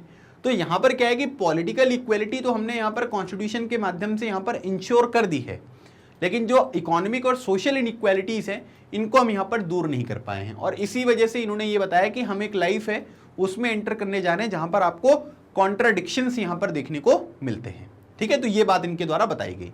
इन politics we will be recognising the principle of one man one vote and one value. है ना, मतलब कि हमने क्या किया कि हमारा जो प्रिंसिपल है, सिद्धांत है, वो ये है कि एक आदमी, उसका एक वोट और उसकी एक वैल्यू। है ना, यही बात है ना। अब मैं वोट देने जाऊंगा तो एक वोट गिना जाएगा, आप वोट देने जाओगे जब आप एलिजिबल हो जाओगे तो उसकी भी वैल्यू 1 वोट होगी। ऐसा थोड़ा ना होता है कि पांडे सर देंगे तो क्या होगा कि आधा वोट यहां पर काउंट होगा। ठीक है, ऐसा तो बिल्कुल भी नहीं होगा। So in our social and economic life we shall by reason of our social and economic structure continue to deny the principle of one man one value. ठीक है, लेकिन अब यहां पर क्या है कि आज के टाइम पीरियड पर जो हमारी सामाजिक और आर्थिक स्थिति है जो भारत देश में आपको देखने को मिलेगी, उसके बेसिस पे अगर हम देखेंगे तो कहीं ना कहीं वन मैन वन वैल्यू वाला जो कॉन्सेप्ट है वो आपको देखने को नहीं मिलेगा। ठीक है, एक अमीर व्यक्ति है, एक गरीब व्यक्ति है, एक अपर कास्ट का व्यक्ति है, एक लोअर कास्ट का व्यक्ति है। इस तरीके से जो सिचुएशंस हैं वो हमारे देश में आपको देखने को मिल रही हैं। तो इसीलिए वो ये कह रहे हैं कि भाई जैसे हमारा कॉन्स्टिट्यूशन यहाँ पर इनेक्ट होगा, हम लोग लाइफ ऑफ कॉन्ट्रडिक्शंस की तरफ जाएंगे। एक जगह पर तो इक्वलिटी है और दूसरी जगह पर ही अगर हम देखेंगे तो वहां पर इनइक्वालिटीज आपको यहां पर देखने को मिलेगी। ठीक है, तो ये पॉइंट आपको समझना है। अब एक और क्वेश्चन जो यहां पर निकल कर आता है वो ये है कि भाई how were states to be formed. ठीक है, आप ये हेडिंग देख सकते हैं, है ना, ये हेडिंग आपकी बुक में है। मुझे लगता है कि जितनी भी चीजें अभी तक मैंने यहाँ पर ये सब डिस्कस करी हैं ये आप सबको अच्छी तरीके से समझ में आ गई होंगी। कोई भी डाउट होता है, परेशानी होती है, दिक्कत होती है, कमेंट सेक्शन आप सबके लिए ओपन है, आप उसमें जो है वो डाउट्स यहाँ पर लिखिएगा। ठीक है, मैं पर्सनली अपने वीडियोस के जो कमेंट सेक्शन होते हैं उनको देखता रहता हूँ। कोई भी रीजनेबल क्वेश्चन होगा आई विल डेफिनेटली आंसर, आप उसकी चिंता मत करिएगा। ठीक है, तो अब यहाँ पर क्या है कि जो भी डाउट है आप कॉमेंट सेक्शन में मेंशन करो भाई। चलिए अब अगली बात हम करेंगे कि जो स्टेट्स हैं, है ना, उनका फॉर्मेशन कैसे हुआ। मतलब जब हमारे देश को आज़ादी हुई थी, है ना, तो उस टाइम पीरियड पर सिचुएशन ऐसी नहीं थी जैसी आज के टाइम पीरियड पर आपको देखने को मिलती है। चलिए एक क्वेश्चन ये बहुत सिंपल सा, हमारे देश में कितने स्टेट हैं और कितने यूनियन टेरिटरी हैं। ठीक है, इसका आंसर आप मुझे कमेंट सेक्शन में बताइएगा। देखते हैं कितने लोगों को पता है कि कितने स्टेट और यूनियन टेरिटरी आपको देखने को मिलते हैं। ठीक है, काफी इंटरेस्टिंग क्वेश्चन है, कई सारे लोगों के आंसर जो है वो डिफरेंट आपको देखने को जरूर मिलेंगे। तो क्या हुआ, back in 1920s the Indian national Congress, the main party of the freedom struggle, had promised that once the country won independence each major linguistic group would have its own province। ठीक है, लिंग्विस्टिक मतलब जो यहाँ पर क्या है कि भाई लिंग्विस्टिक मतलब रिलेटिंग टू लैंग्वेज, है ना, मतलब यहाँ पर क्या हुआ कि जोश जोश में कांग्रेस ने क्या कर दिया 1920s में, है ना, मेरे मुंह से गलती से निकल गई, हमें माफ कर दो। ठीक है, तो कांग्रेस के मुंह से जो है वो गलती से निकल गई थी कि जैसे ही हमको इंडिपेंडेंस यहाँ पर मिलेगी, जो भी यहाँ पर क्या है कि मेजर लिंग्विस्टिक ग्रुप है ना, मेजर लिंग्विस्टिक ग्रुप का मतलब यहाँ पर क्या हुआ कि जैसे मान लीजिए कि कुछ लोग जो है ना, एक भाषा बोलने वाले बहुत से लोग हैं, तो उनकी भाषा के आधार पर क्या होगा, उनका एक स्टेट जो है वो यहाँ पर बन जाएगा, है ना। जैसे मराठी बोलने वाले, बंगाली बोलने वाले, तेलुगु बोलने वाले, मलयालम बोलने वाले, तो अलग अलग भाषाएं हैं, तो भाषा के आधार पर क्या होगा कि अलग अलग जो राज्य हैं वो यहाँ पर बना दिए जाएंगे। ठीक है, However, after independence, the Congress did not take any step to honor this promise, है ना, कि मतलब वादा कर दिया था, है ना, जो वादा किया वो निभाना पड़ेगा, लेकिन कांग्रेस भूल गई, है ना, कि हम क्या करेंगे, हमको याद नहीं आ रहा है कि आपने जो है वो यहाँ पर क्या बोला था। तो लोगों को बड़ा बुरा लगा कि मतलब ये कौन सी बात हुई कि इंडिपेंडेंस के बाद प्रोविंस बनाएंगे और अभी यहाँ पर क्या है कि आप प्रोविंस बना ही नहीं रहे हो, अपना प्रॉमिस जो है भूल गए। For India had been divided on the basis of religion despite the wishes and efforts of Mahatma Gandhi, freedom had come not to be one nation but a two. ठीक है, मतलब आप ये कह सकते हैं कि भाई रिलीजन के बेसिस पे जो है हम अगर यहाँ पर क्या करेंगे, been divided on the basis of religion, मतलब आप ये कह सकते हैं कि यहाँ पर क्या है कि धर्म के आधार पर जो है वो भारत का डिवीजन हुआ, है ना। मतलब भारत तो सभी के लिए ओपन था, लेकिन पाकिस्तान जो है वो मुस्लिम लोगों को यहाँ पर उनके जो इंटरेस्ट है उनको प्रिजर्व करने के लिए, प्रोटेक्ट करने के लिए यहाँ पर बनाया गया था, है ना। महात्मा गांधी जो है वो बिल्कुल नहीं चाहते थे कि भाई देश का यहाँ पर बंटवारा हो, है ना, वो एक भारत ही रहे, इस तरीके की बात करते थे। लेकिन यहाँ पर क्या है कि चीज़ों को अवॉइड नहीं किया जा सकता था, मतलब इनविटेबल था, अब तो डिवीजन यहाँ पर होना ही है, जो हमने पिछले चैप्टर में भी यहाँ पर पढ़ा। As a result of the partition of India more than a million people had been killed in riots between the Hindus and Muslim, मतलब हिंदू और मुस्लिम के बीच में जो यहाँ पर दंगे हुए, है ना, उसमें आप ये कह सकते हैं कि करीब 1 मिलियन लोगों की जो है वो यहाँ पर जान गई, है ना, करीब 10 लाख से ज़्यादा लोग जो है उनकी यहाँ पर डेथ हुई।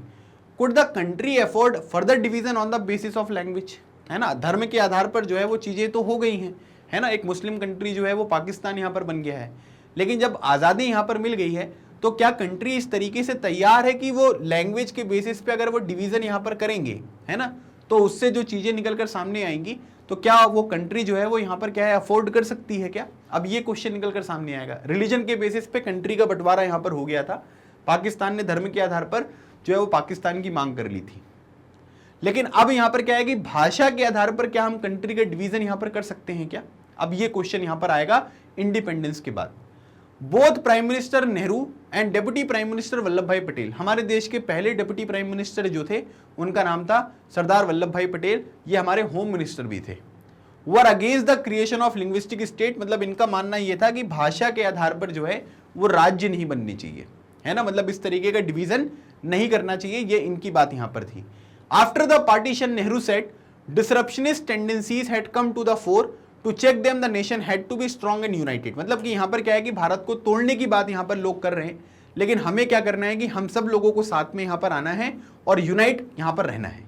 मतलब ये लोग किसकी बात कर रहे थे, ये यूनिटी की बात यहां पर कर रहे थे, है ना, कि भाई हमें यहां पर क्या करना है कि जो डिसरप्शनिस्ट यहाँ पर टेंडेंसीज हैं, है ना। डिसरप्शनिस्ट मतलब भारत को जो है वो यहाँ पर क्या करना कि अस्थिर रखना, है ना। जैसे एक स्टेबल होता है, एक अनस्टेबल होता है, तो अनस्टेबल रखना, तो वो यहाँ पर सामने आ रहा है। और हमको यहाँ पर क्या करना है कि हम लोगों को जो है वो यहाँ पर स्ट्रांग और यूनाइटेड यहाँ पर रहना है। इस तरीके की जो यहाँ पर गुहार थी वो हमारे देश के प्रथम प्रधानमंत्री श्री जवाहरलाल नेहरू जी ने यहाँ पर लगाई। और as Patel put it, the first and last need of India at the present moment is that it should be made a nation. मतलब यहाँ पर क्या है कि सरदार पटेल जी जो है ना, मतलब इनको हम यहाँ पर क्या बोलते हैं भाई, बहुत बड़ा कंट्रीब्यूशन है सरदार वल्लभ भाई पटेल का। जो मैंने आपको बताया था ना कि 500 से ज्यादा जो रियासतें थी उनको परसुएड करना था, है ना, ताकि वो भारत में यहाँ पर मिले। तो वो काम किसने करके दिखाया था? वो श्री सरदार वल्लभ भाई पटेल जी ने करके दिखाया था। और इसी वजह से हम इनको क्या कहते हैं, मतलब कि इनको, मतलब इनका क्रेडिट जो है वो बहुत ज्यादा है। इनको बिस्मार्क ऑफ इंडिया हम कहते हैं। बिस्मार्क जो थे वो जर्मनी के थे और जर्मनी के यूनिफिकेशन में बिस्मार्क का बहुत ज्यादा कंट्रीब्यूशन था, लेकिन सरदार वल्लभ भाई पटेल जो थे वो इंडिया के यूनिफिकेशन में इनका बहुत ज्यादा योगदान आपको देखने को मिलेगा। तो उनका कहना यहाँ पर यह था कि भाई हमको एक स्ट्रॉन्ग नेशन जो है वो यहाँ पर बनना है ना, कि भाई भारत को पहले एक राष्ट्र यहाँ पर बनाओ, है ना, फिर यहाँ पर क्या करिएगा, इस तरीके से राज्य की मांग आप करिएगा। Everything which helps the growth of nationalism has to go forward and everything which throws obstacles in its way has to be rejected। मतलब कि जो चीजें भारत के डेवलपमेंट के लिए बहुत जरूरी हैं उनको हमें यहाँ पर आगे बढ़ाना है, उनको सपोर्ट करना है। और जो चीजें भारत के डेवलपमेंट में यहाँ पर हर्डल्स बनकर आ रही हैं, ऑब्स्टिकल्स बनकर आ रही हैं, उनको हमको यहाँ पर रिजेक्ट करना है। इस तरीके की बात जो है वो यहाँ पर उस टाइम की लीडरशिप के द्वारा यहाँ पर की गई। We have applied this test to linguistic provinces also and by this test in our opinion cannot be supported। हमने यहाँ पर क्या किया कि भाई हमने जो है इसी तरीके की बात लिंग्विस्टिक जो बेसिस है उस पर भी हमने यहाँ पर अप्लाई करके देखी कि क्या भाई इससे भारत का जो डेवलपमेंट है वो आपको यहाँ पर देखने को मिलेगा क्या। तो फिर हमको यहाँ पर ये समझ में आया कि भारत का जो डेवलपमेंट है वो यहाँ पर उतने बड़े स्केल पर जो है वो आपको होता हुआ देखने को नहीं मिलेगा। और इसी वजह से हम यहाँ पर ये कह रहे हैं कि लिंग्विस्टिक बेसिस पे जो है वो भारत का डेवलपमेंट यहाँ पर नहीं होने वाला है। जो स्टेट की डिमांड है उसको हम यहाँ पर रिजेक्ट कर रहे हैं, ठीक है। तो ये बात यहाँ पर आपको बताई गई। That the Congress leader would now go back on their promise created greater disappointment, है ना। मतलब अगर मान लीजिए कि यहाँ पर क्या होता है कि जो भी प्रॉमिस यहाँ पर किया गया था, है ना, वो नहीं फुलफिल करेंगे तो इसकी वजह से काफी डिसअपॉइंटमेंट यहाँ पर हुआ। Kannada speaker, Malayalam speaker, the Marathi speaker had all looked forward to having their own state. जो भी भाषा वाले थे, कन्नड़ भाषा बोलने वाले, मलयालम भाषा बोलने वाले, मराठी स्पीकर जो थे, उनका मानना ये था कि भाई कांग्रेस ने बोला है तो कांग्रेस को पूरा करना चाहिए, है ना, और हमको अपने खुद के जो स्टेट्स हैं वो यहाँ पर चाहिए। The strongest protest however came from the Telugu speaking district of what was the Madras presidency. पहले मद्रास प्रेसिडेंसी में थे और मद्रास प्रेसिडेंसी में ही अगर आप देखेंगे तो कुछ रीजन्स ऐसे थे जहां पर तेलुगु भाषा यहाँ पर बोली जाती थी। तो वहां से क्या हुआ कि सबसे ज्यादा जो स्ट्रॉन्ग प्रोटेस्ट थी वो कहां से निकलकर सामने आई, वो तेलुगु स्पीकिंग जो डिस्ट्रिक्ट्स हैं उनसे यहाँ पर निकलकर सामने आपको आती हुई दिखाई दी। मतलब इन्होंने यहाँ पर ये बोला कि भाई हमें यहाँ पर क्या है कि तेलुगु स्पीकिंग जो स्टेट है वो यहाँ पर चाहिए। When Nehru went to campaign there during the general election of 1952, है ना, जब इलेक्शन होने वाले थे 1952 में, पहले इलेक्शन जो थे वो 1951-52 में ही हुए थे, तो वो इलेक्शन कैंपेन में गए थे। He was met with the black flags and slogan demanding we want Andhra। मतलब कि इनको यहाँ पर क्या है कि जो काले फ्लैग थे वो यहाँ पर दिखाए गए और लोग यहाँ पर गुहार कर रहे थे कि भाई हमें क्या चाहिए, आंध्र प्रदेश चाहिए, है ना। आंध्र प्रदेश के बाद तेलंगाना अलग हुआ, लेकिन आंध्र प्रदेश जो है वो तेलुगु स्पीकिंग जो लोग थे वो डिमांड यहाँ पर कर रहे थे। In October of that year a veteran Gandhian name, ठीक है, Potti Sriramulu went on a hunger strike demanding the formation of Andhra state to protect the interest of Telugu speaker, है ना। तो ये पोट्टी श्रीरामुलु जो है, ठीक है, ये यहाँ पर आप ये मान सकते हैं कि गांधीयन प्रिंसिपल को यहाँ पर फॉलो करते थे। ये हंगर स्ट्राइक पर चले गए, भूख हड़ताल पर, और इन्होंने ये बोला कि यहाँ पर क्या है कि भाई तेलुगु स्पीकर्स के इंटरेस्ट को प्रोटेक्ट करने के लिए हमें आंध्र प्रदेश जो है वो एक अलग स्टेट जो है वो यहाँ पर चाहिए। आप मद्रास प्रेसिडेंसी से आंध्र प्रदेश को जो है वो यहाँ पर अलग करो और तेलुगु स्पीकर्स जो हैं, ठीक है, उनको यहाँ पर क्या करिए कि भाई मतलब उनको एक अलग स्टेट यहाँ पर दिलवाइए। As the fast went on it attach much support. जैसे जैसे यहाँ पर क्या है कि इनकी भूख हड़ताल आगे बढ़ती गई, बहुत सारे लोगों ने इनको यहाँ पर सपोर्ट किया।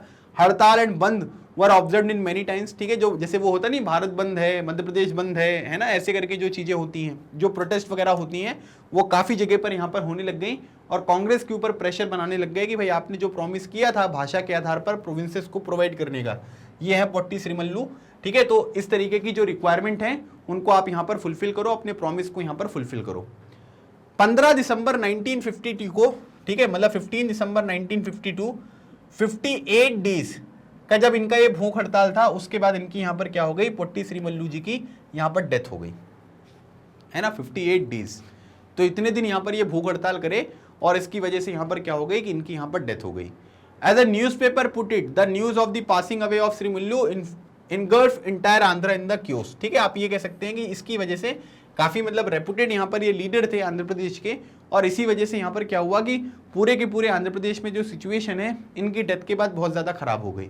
The protest were so wide spread and intense that the central government was force to give in to the demand, मतलब इतनी ज्यादा प्रोटेस्ट भड़कीली यहाँ पर हो गई कि आप ये कह सकते हैं कि सेंट्रल जो गवर्नमेंट थी, है ना, जो कांग्रेस यहाँ पर आपको देखने को मिल रही थी, उनको ये डिमांड फुलफिल करनी ही पड़ी। और 1 अक्टूबर 1953 को the new state of Andhra Pradesh या Andhra came into being which subsequently became Andhra Pradesh, ठीक है। तो याद रखिएगा, भाषा के आधार पर, लैंग्वेज के बेसिस पे या लिंग्विस्टिक बेसिस पे भारत का जो पहला स्टेट यहां पर बना, वो कब बना, वो बना आंध्र प्रदेश, मतलब कि 1 अक्टूबर 1953 को जो है वो आंध्र प्रदेश की यहां पर स्थापना होती है। पहले ये बोल रहे थे कि भाई हम लोग यहां पर क्या करेंगे कि हम लोग यहां पर लैंग्वेज के बेसिस पे नहीं बनाएंगे, है ना, और बाद में यहां पर क्या हुआ कि लैंग्वेज के बेसिस पे जो है आप ये कह सकते हैं कि सिचुएशन बहुत खराब हो गई थी, प्रोटेस्ट बहुत ज्यादा यहां पर होने लग गया था, और इसी वजह से यहां पर ये डिसाइड किया गया 1 अक्टूबर 1953 को कि आंध्र प्रदेश जो है उसको हम यहां पर एस्टेब्लिश कर देते हैं। तो फाइनली जो है 1 अक्टूबर 1953 को भाषा के आधार पर पहला जो स्टेट है वो यहां पर बना। After the creation of Andhra, other linguistic communities also demanded their own separate states, ठीक है। तो इसीलिए क्या हुआ कि आप ये कह सकते हैं कि जब आंध्र प्रदेश की बात यहां पर मान ली लोगों ने, तो यहां पर क्या हुआ कि दूसरे जो स्टेट है वो भी बोलने लग गए कि हमारी भी भाषा है भाई, हमें भी अपना स्टेट यहां पर चाहिए। और इसी वजह से यहां पर क्या हुआ कि एक स्टेट रीऑर्गेनाइजेशन कमीशन जो है उसको सेटअप किया गया, है ना, कि भाई आप देख लीजिए कि भाई यहाँ पर क्या भाषा वगैरह के आधार पर, है ना, जो है स्टेट वगैरह हम यहाँ पर बना सकते हैं क्या।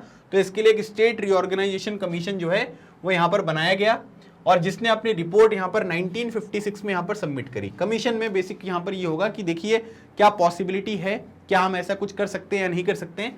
तो ये स्टेट रीऑर्गेनाइजेशन कमीशन के जो अध्यक्ष थे वो थे फजल अली। तो फजल अली की अध्यक्षता में जो है ये स्टेट रीऑर्गेनाइजेशन कमीशन बनाया गया, और इसने रिकमेंड किया the redrawing of district and provinces boundaries to form compact province of Assamese, Bengalis, Odia, Tamil, Malayalam, Kannada and Telugu speakers respectively, ठीक है। और इसके बेसिस पे यहाँ पर क्या हुआ कि अलग अलग भाषा के आधार पर आसाम, बंगाली, ओडिया, तमिल, मलयालम, कन्नड़, तेलुगु स्पीकर्स, और इसकी वजह से यहाँ पर क्या है कि प्रोविंसेस जो हैं वो आपको अलग अलग देखने को मिली। मतलब आप ये कह सकते हैं कि इन्होंने ये देखा कि भाई जो यहाँ पर एडमिनिस्ट्रेशन होगा, एडमिनिस्ट्रेशन यहाँ पर कैसे होगा, किस तरीके से होगा, और फाइनली जो है वो भाषा के आधार पर अलग अलग रीजन्स को ध्यान में रखते हुए अलग अलग जो स्टेट्स हैं वो यहाँ पर बनाए गए, जिसमें आप ये देख सकते हैं आसाम वाली लैंग्वेज है, बंगाली वेस्ट बंगाल, उड़िया उड़ीसा, तमिलनाडु, है ना, केरला, कन्नड़, कर्नाटका, तेलुगु, है ना, इस तरीके की जो स्टेट्स हैं वो यहाँ पर बनाए गए। अब उसके बाद the large Hindi speaking regions of north India was also to be broken up into the several states, ठीक है। जो नॉर्थ इंडिया में हिंदी भाषा यहाँ पर बोली जाती थी उसको भी अलग अलग तरीके के स्टेट्स में जो है अलग अलग स्टेट्स में हमने यहाँ पर डिवाइड किया, ठीक है। A little letter in 1960 the bilingual state of Bombay was divided into the separate state of, ठीक है, मराठी एंड गुजराती स्पीकर, ठीक है। पहले जो बॉम्बे था ना, बॉम्बे में क्या था कि भाई गुजरात और महाराष्ट्र जो थे वो एक ही थे। तो फिर क्या हुआ कि 1960 में जो मराठी स्पीकर्स थे उनके लिए महाराष्ट्र बन गया, और जो गुजराती स्पीकर्स थे उनके लिए यहाँ पर गुजरात बन गया। ये कब हुआ? 1960 में आपको ये होता हुआ देखने को मिला। 1966 में अगर हम देखेंगे जो स्टेट ऑफ पंजाब था, है ना, also divided into the Punjab and Haryana, ठीक है। मतलब कि 1966 में, जैसे 1960 में क्या हुआ कि महाराष्ट्र और गुजरात एक ही थे, फिर क्या हुआ कि इनको अलग अलग कर दिया गया, ठीक है। फिर 1966 में पंजाब और हरियाणा एक ही थे, पंजाब का कुछ रीजन जो है वो हिमाचल प्रदेश में भी गया था।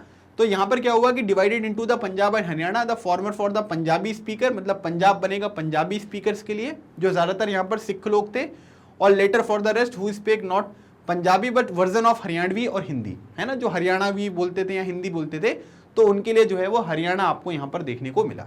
तो 1966 में पंजाब और हरियाणा जो है इनको यहाँ पर सेपरेट कर दिया गया, है ना। तो ये भी क्या हो रहा है कि ये भी आप देख सकते हैं, तो भाषा के आधार पर अलग अलग रीजन्स जो हैं वो यहाँ पर बांटे जा रहे हैं, ठीक है। अब जैसे अगर आप देखेंगे ना तो 2-3 मैप आपकी बुक में दिए हैं, मैं इनको थोड़ा सा आपको समझा देता हूं। जैसे बोला जा रहा है the making of linguistic states, ठीक है। तो फिगर 5 ये जो दिया हुआ है इसमें बोला गया कि Indian provinces and princely states before 14 अगस्त 1947, ठीक है। तो अब इसमें क्या है कि जो थोड़ा ये पिंक टाइप का आपको देखने को मिल रहा है, पिंक रीजन है ना, ये कौन से, ये प्रिंसली स्टेट्स हैं, है ना, जहां पर राजा लोग यहाँ पर या फिर सुल्तान वगैरह जो है वो रूल करते थे। और यहाँ पर जो येलो वाला रीजन आपको देखने को मिल रहा है, यहाँ पर ब्रिटिश इंडिया का डायरेक्ट कंट्रोल था, है ना। जैसे अगर आप देखोगे तो जम्मू कश्मीर यहाँ पर राजा वाला है, ठीक है। फिर उसके बाद अगर आप देखेंगे तो ये बलूचिस्तान है ना, बलूचिस्तान आज के टाइम पीरियड पर पाकिस्तान में है, ठीक है, बलूचिस्तान हो गया। फिर उसके बाद यहाँ पर क्या है कि ये देखोगे राजपूताना जो वाला रीजन आपको देखने को मिलेगा, ये पंजाब स्टेट यहाँ पर हो गया, ठीक है। फिर उसके बाद यहाँ पर ये डेक्कन वगैरह में देखोगे तो ये हैदराबाद में निजाम था, मैसूर हो गया यहाँ पर, ठीक है, मद्रास वाला स्टेट। तो ये जो पिंक वाले रीजन्स है ना, अगर आप इनको देखोगे तो ये कौन से हैं भाई, ये वो रीजन्स हैं जहां पर प्रिंसली स्टेट्स थे। और येलो वाला जो पार्ट आपको देखने को मिलेगा ये कौन सा है, ये डायरेक्टली ब्रिटिश इंडिया के कंट्रोल में थे, मतलब ब्रिटिश इंडिया जो है वो डायरेक्टली इन पर्टिकुलर रीजन्स को जो है वो एडमिनिस्टर यहाँ पर करती थी, है ना। लेकिन पिंक वाले जो है यहाँ पर राजा लोग आपको देखने को मिलते थे। दूसरी बात अगर हम देखेंगे तो यहाँ पर क्या है कि ये प्रिंसली स्टेट्स हैं, ठीक है। और दूसरी बात यहाँ पर ये अदर स्टेट्स, ठीक है। जैसे अगर आप देखेंगे तो ये प्रिंसली स्टेट्स हैं, है ना, और ये प्रिंसली स्टेट्स यहाँ पर हो गए। और फिर ये दूसरे स्टेट्स आपको देखने को मिले, मतलब इस तरीके से ये हो गया, मतलब कि इंडियन स्टेट्स बिफोर 1 नवंबर 1956, है ना, 1 नवंबर 1956 के पहले अगर हम देखेंगे तो यहाँ पर क्या है कि इस तरीके की सिचुएशन हो गई। इसमें क्या था, इसमें अगर आप देखोगे तो 14 अगस्त 1947 से पहले की बात बताई गई है।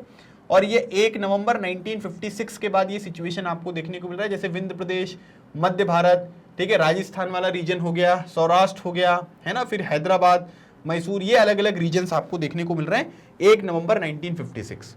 फिर उसके बाद इंडियन स्टेट्स इन 1975। अब 1975 में देखोगे तो ये सिचुएशन यहाँ पर पूरी की पूरी आपको देखने को मिलेगी, क्योंकि ये जो प्रिंसली स्टेट्स वगैरह थे इनको सबको भारत में यहाँ पर मिला लिया गया, ठीक है। तो आप ये देख सकते हैं कि ये अलग अलग है ना। और 1975 में इस तरीके की सिचुएशन यहाँ पर बन गई थी। तो अभी मैंने आपसे क्वेश्चन ये पूछा है कि आज के टाइम पीरियड पर भारत में कितने स्टेट और यूनियन टेरिटरी हैं, इसका आंसर आपको मुझे कमेंट सेक्शन में बताना है, ठीक है। चलो भाई, ये तो हमने यहां पर क्या कर लिया कि किस तरीके से स्टेट्स वगैरह का फॉर्मेशन हुआ, है ना, और किस तरीके से ये अलग अलग तरीके की चीजें आपको देखने को मिली, है ना, क्या क्या चीजें बदली, कैसे बदली, है ना, वो ये सब आपको देखने को मिलता रहा। अब हम बात करेंगे प्लानिंग फॉर डेवलपमेंट, है ना, मतलब प्लानिंग फॉर डेवलपमेंट में हम यहाँ पर देखने वाले हैं कि किस तरीके से जो डेवलपमेंट है वो यहाँ पर आपको देखने को मिला, है ना। मतलब हमने स्टेट वगैरह की तो प्रॉब्लम जो है वो यहाँ पर थोड़ा रिजॉल्व कर ली है, लेकिन अब हमको विकास करना है और डेवलपमेंट अगर हमको यहाँ पर करना है तो उसके लिए हमको क्या प्लानिंग करनी पड़ेगी, उसके बारे में हम चीज़ों को समझेंगे। तो lifting India and Indians out of poverty and building a modern technical and industrial base were among the major objectives of the new nation, ठीक है। मतलब सबसे इंपॉर्टेंट बात, जो भारतीय लोग हैं उनको गरीबी रेखा से बाहर निकालना। फिर उसके बाद जो भी टेक्निकल और जो इंडस्ट्रियल यहाँ पर बेस होते हैं, मतलब कि जो यहाँ पर थोड़ा साइंस वगैरह होता है ना, टेक्निकल वाली चीज़ें होती हैं, उनको थोड़ा सा यहाँ पर डेवलप करना। इंडस्ट्रियल डेवलप को यहाँ पर जो है इंडस्ट्रियल बेस जो है उनको डेवलप करना, क्योंकि जब इंडस्ट्रीज यहाँ पर आएंगी तभी हम चीज़ों का प्रोडक्शन वगैरह कर पाएंगे, उस प्रोडक्शन में लोगों को इन्वॉल्व कर सकते हैं, है ना। तो लेबर वगैरह वाली जो प्रॉब्लम है उसको हम रिजॉल्व कर पाएंगे, लोगों को एम्प्लॉयमेंट प्रोवाइड कर पाएंगे, वेजेस मिलेंगे तो उनकी लाइफस्टाइल भी यहाँ पर इंप्रूव होगी। तो बेसिकली हमारा जो एम था डेवलपमेंट का वो ये था कि गरीबी से लोग बाहर निकलें, मॉडर्न टेक्निकल, है ना, मतलब मशीन्स वगैरह का यूज़ करके जो इंडस्ट्रियल बेस हैं वो हमको तैयार करने हैं। ये हमने एक बेस यहाँ पर बनाया और इसी वजह से याद रखिएगा 1950 में, है ना, 1950 की बात यहाँ पर हो रही है, हमने क्या किया कि प्लानिंग कमीशन जो है ना, वो यहाँ पर क्या किया कि उसको हमने इस्टेब्लिश किया to help design and execute suitable policies for economic development. Planning commission का बेसिक मतलब ये है, आप लोगों ने एक नाम सुना होगा जिसको हम बोलते हैं 5 ईयर प्लान, ठीक है। अब तो 5 ईयर प्लान जो है वो यहाँ पर बंद हो गया। इसका कारण क्या है, क्योंकि प्लानिंग कमीशन ही बंद हो गया है और प्लानिंग कमीशन की जगह किसने ले ली है, NITI Aayog, national institution for transforming India. तो नीति आयोग जो है उसने यहाँ पर जगह ले ली है ना। तो पहले क्या होता था कि पहले जो 5 ईयर प्लान होते थे ना, उनको प्रिपेयर करने का जो काम होता था वो प्लानिंग कमीशन का होता था। प्लानिंग कमीशन क्या करता था कि भाई इसको प्लान करेगा और वो देखेगा कि किस तरीके से हमारे देश में, है ना, कौन सी पॉलिसीज जो है वो यहाँ पर बनाई जा सकती हैं, उनको किस तरीके से एग्जीक्यूट यहाँ पर किया जा सकता है, ताकि हमारे देश का जो इकोनॉमिक डेवलपमेंट है, आर्थिक विकास है, जो यहाँ पर हो सके, है ना। तो 5 ईयर प्लान 1, 2, 3 ऐसे आपने सुना होगा, अलग अलग चीजों के ऊपर यहाँ पर फोकस करते थे। और उसके बाद यहाँ पर क्या है कि मिक्स्ड इकोनॉमी के ऊपर भी जो है वो यहाँ पर क्या हुआ, एग्रीमेंट हुआ, है ना। मिक्स्ड इकोनॉमी का मतलब यहाँ पर क्या होता है, ठीक है, ये क्वेश्चन कई बार ऑब्जेक्टिव फॉर्म में भी पूछा जाएगा और 2 नंबर में भी डायरेक्टली यहाँ पर पूछा जा सकता है कि भाई कि जो ये मिक्स्ड इकोनॉमी मॉडल है ना, ये है क्या, है ना। और इस पे यहाँ पर क्या हुआ कि सरकार ने एग्रीमेंट दिखाया कि मिक्स्ड इकोनॉमी जो है वो हमारे देश में चल सकती है, ठीक है। तो याद रखिएगा, मिक्स्ड इकोनॉमी का मतलब है कि both the state and the private sector would play important and complementary roles in increasing production and generating jobs. अब यहां पर यह ध्यान रखना कि ये राज्य वाला स्टेट नहीं है। स्टेट का मतलब क्या होता है, स्टेट में सेंट्रल गवर्नमेंट भी आ सकता है, स्टेट गवर्नमेंट भी आ सकता है ना। जहां जहां पर भी सरकार इन्वॉल्व है, गवर्नमेंट इन्वॉल्व है, उन सबको हम स्टेट बोलते हैं। भारत को भी आप एक स्टेट जो है वो यहां पर कह सकते हो, ठीक है।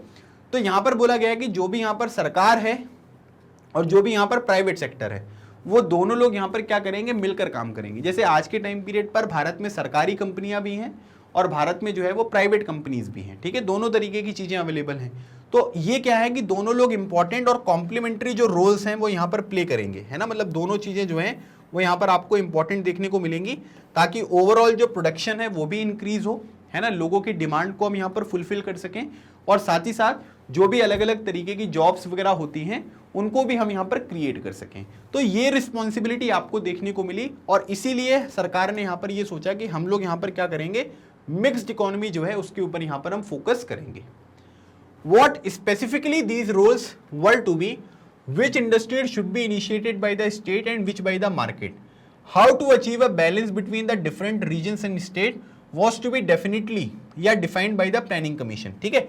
अब देखो बेसिकली यहाँ पर क्या है कि प्लानिंग कमीशन का जो काम है ये मैंने आपको बता दिया था कि 5 ईयर प्लान के ऊपर जो है वो यहाँ पर फोकस किया जाएगा, है ना। कि 5 ईयर प्लान को बनाना, डिजाइन करना, उसका एग्जीक्यूशन करना, ये सब जो है ये प्लानिंग कमीशन की रिस्पॉन्सिबिलिटी यहां पर आपको देखने को मिलती थी।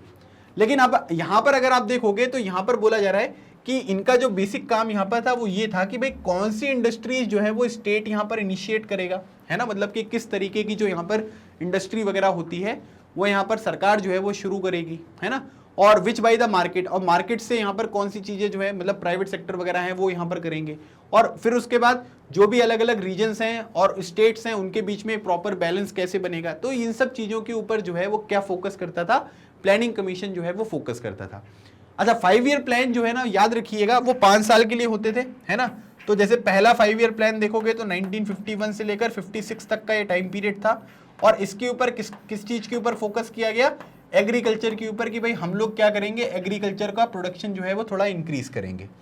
फिर दूसरा अगर आप देखोगे तो 1956 से लेकर 61 तक का टाइम पीरियड था, इसमें जो फोकस किया गया वो इंडस्ट्रीज के ऊपर फोकस किया गया कि थोड़ा प्रोडक्शन एक्टिविटीज, अलग अलग जो कंपनीज वगैरह होती हैं, फैक्ट्रीज वगैरह, उनको हम यहाँ पर इस्टेब्लिश करें, ठीक है।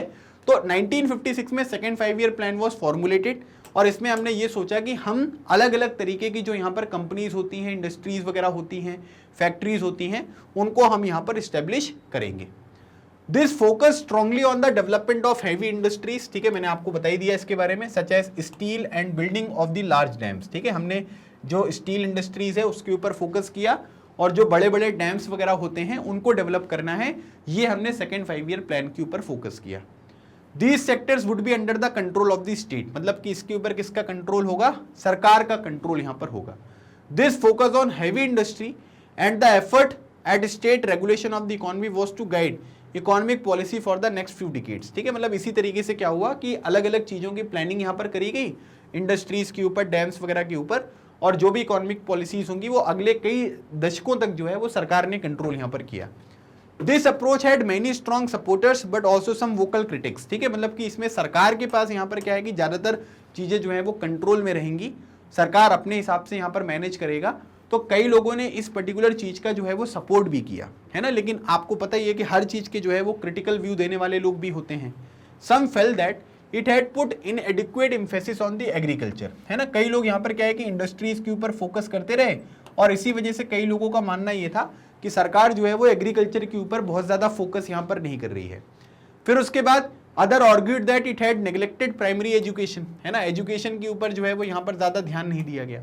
Still others believe that it had not taken account of the environmental implication of economic policies, जो भी इकोनॉमिक पॉलिसीज यहाँ पर बनाई जा रही थी भारत के वेलफेयर के लिए, भारत के डेवलपमेंट के लिए, भारत में इंडस्ट्रीज को बढ़ावा देने के लिए, कई लोगों का ये मानना था कि पर्यावरण पर उस चीज का क्या प्रभाव पड़ेगा, इस चीज को जो है वो आपने नहीं सोचा कि पर्यावरण के ऊपर भी इसका नेगेटिव इंपैक्ट जो है वो यहां पर पड़ सकता है।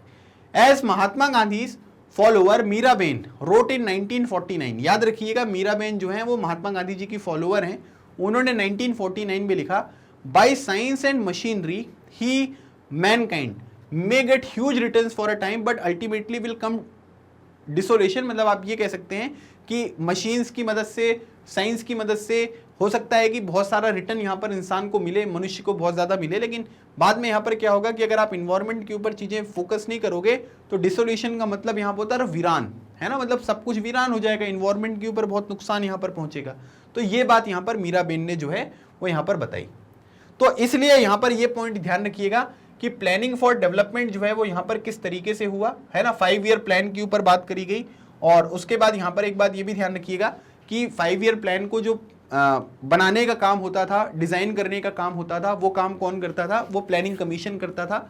2015 में प्लानिंग कमीशन को जो है वो खत्म कर दिया गया, उसकी जगह पर नीति आयोग आ गया। नीति आयोग के जो चेयरमैन होते हैं वो प्राइम मिनिस्टर होते हैं। प्लानिंग कमीशन के जो चेयरमैन थे वो भी यहाँ पर कौन थे, वो भी आपको प्राइम मिनिस्टर होते हुए देखने को मिलते थे। तो ऐसे हमने क्या किया कि डेवलपमेंट के लिए प्लानिंग करी।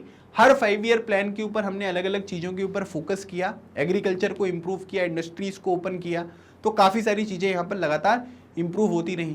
फिर 1991 में आपको सभी को पता है कि एलपीजी रिफॉर्म्स यहाँ पर आए, जिसको बोलते हैं लिबरलाइजेशन, प्राइवेटाइजेशन एंड ग्लोबलाइजेशन। हमने अपनी जो इकोनॉमी है वो प्राइवेट सेक्टर के लिए भी यहाँ पर ओपन कर दी, ताकि यहाँ पर क्या है कि प्राइवेट सेक्टर्स भी यहाँ पर जो हैं वो आके काम करते हुए दिखाई दे, और साथ ही साथ दूसरी कंट्रीज़ के साथ जो हमारे ट्रेड बैरियर्स थे उनको भी ख़त्म किया। तो इस तरीके से हमारी जो इकोनॉमिक डेवलपमेंट है उसकी राह आसान हो पाई। काफ़ी मुश्किल काम था, आपको सभी को पता है कि लोग सपोर्टर्स भी थे, लोग क्रिटिकल भी यहाँ पर थे, लेकिन एक स्ट्रॉन्ग ऑपोजिशन का होना, क्रिटिक्स का होना बहुत ज़रूरी है, क्योंकि अगर हम अच्छी पॉलिसीज़ अपने देश में इंप्लीमेंट करना चाहते हैं तो हमें ये पता होना चाहिए कि सरकार की जो भी अलग अलग तरीके की पॉलिसीज़ हैं, प्लान ऑफ एक्शंस हैं, उनमें क्या क्या कमियां हो सकती हैं, और अगर हमको क्रिटिक्स यहाँ पर होगा तभी हम क्या करेंगे कि उन कमियों को जो है वो यहाँ पर दूर कर सकते हैं। ठीक है, तो ये चीज़ आपको यहाँ पर ध्यान रखना है। तो भारत की आज़ादी जो है वो यहाँ पर 1947 में हुई, और बात करेंगे द नेशन 60 ईयर्स ऑन। ठीक है, मतलब 60 साल हो गए, हम 2007 के जो बेसिस है उसकी बात यहाँ पर कर रहे हैं। तो अभी तो क्या है कि 2022 में हम अपना 75th जो इंडिपेंडेंस डे है वो यहाँ पर सेलिब्रेट करेंगे। ठीक है, ये भी आपको ध्यान रखना है, 75 साल हो जाएंगे, और इसी उपलक्ष्य में जो है वो यहाँ पर आज़ादी का अमृत महोत्सव जो है वो भी यहाँ पर मनाया जा रहा है, इंडिया @75, है ना, इस थीम के साथ। सो 15 अगस्त 2007 को India celebrated 60 years of its existence as a free nation, है ना, मतलब अब हम आज़ाद हो गए।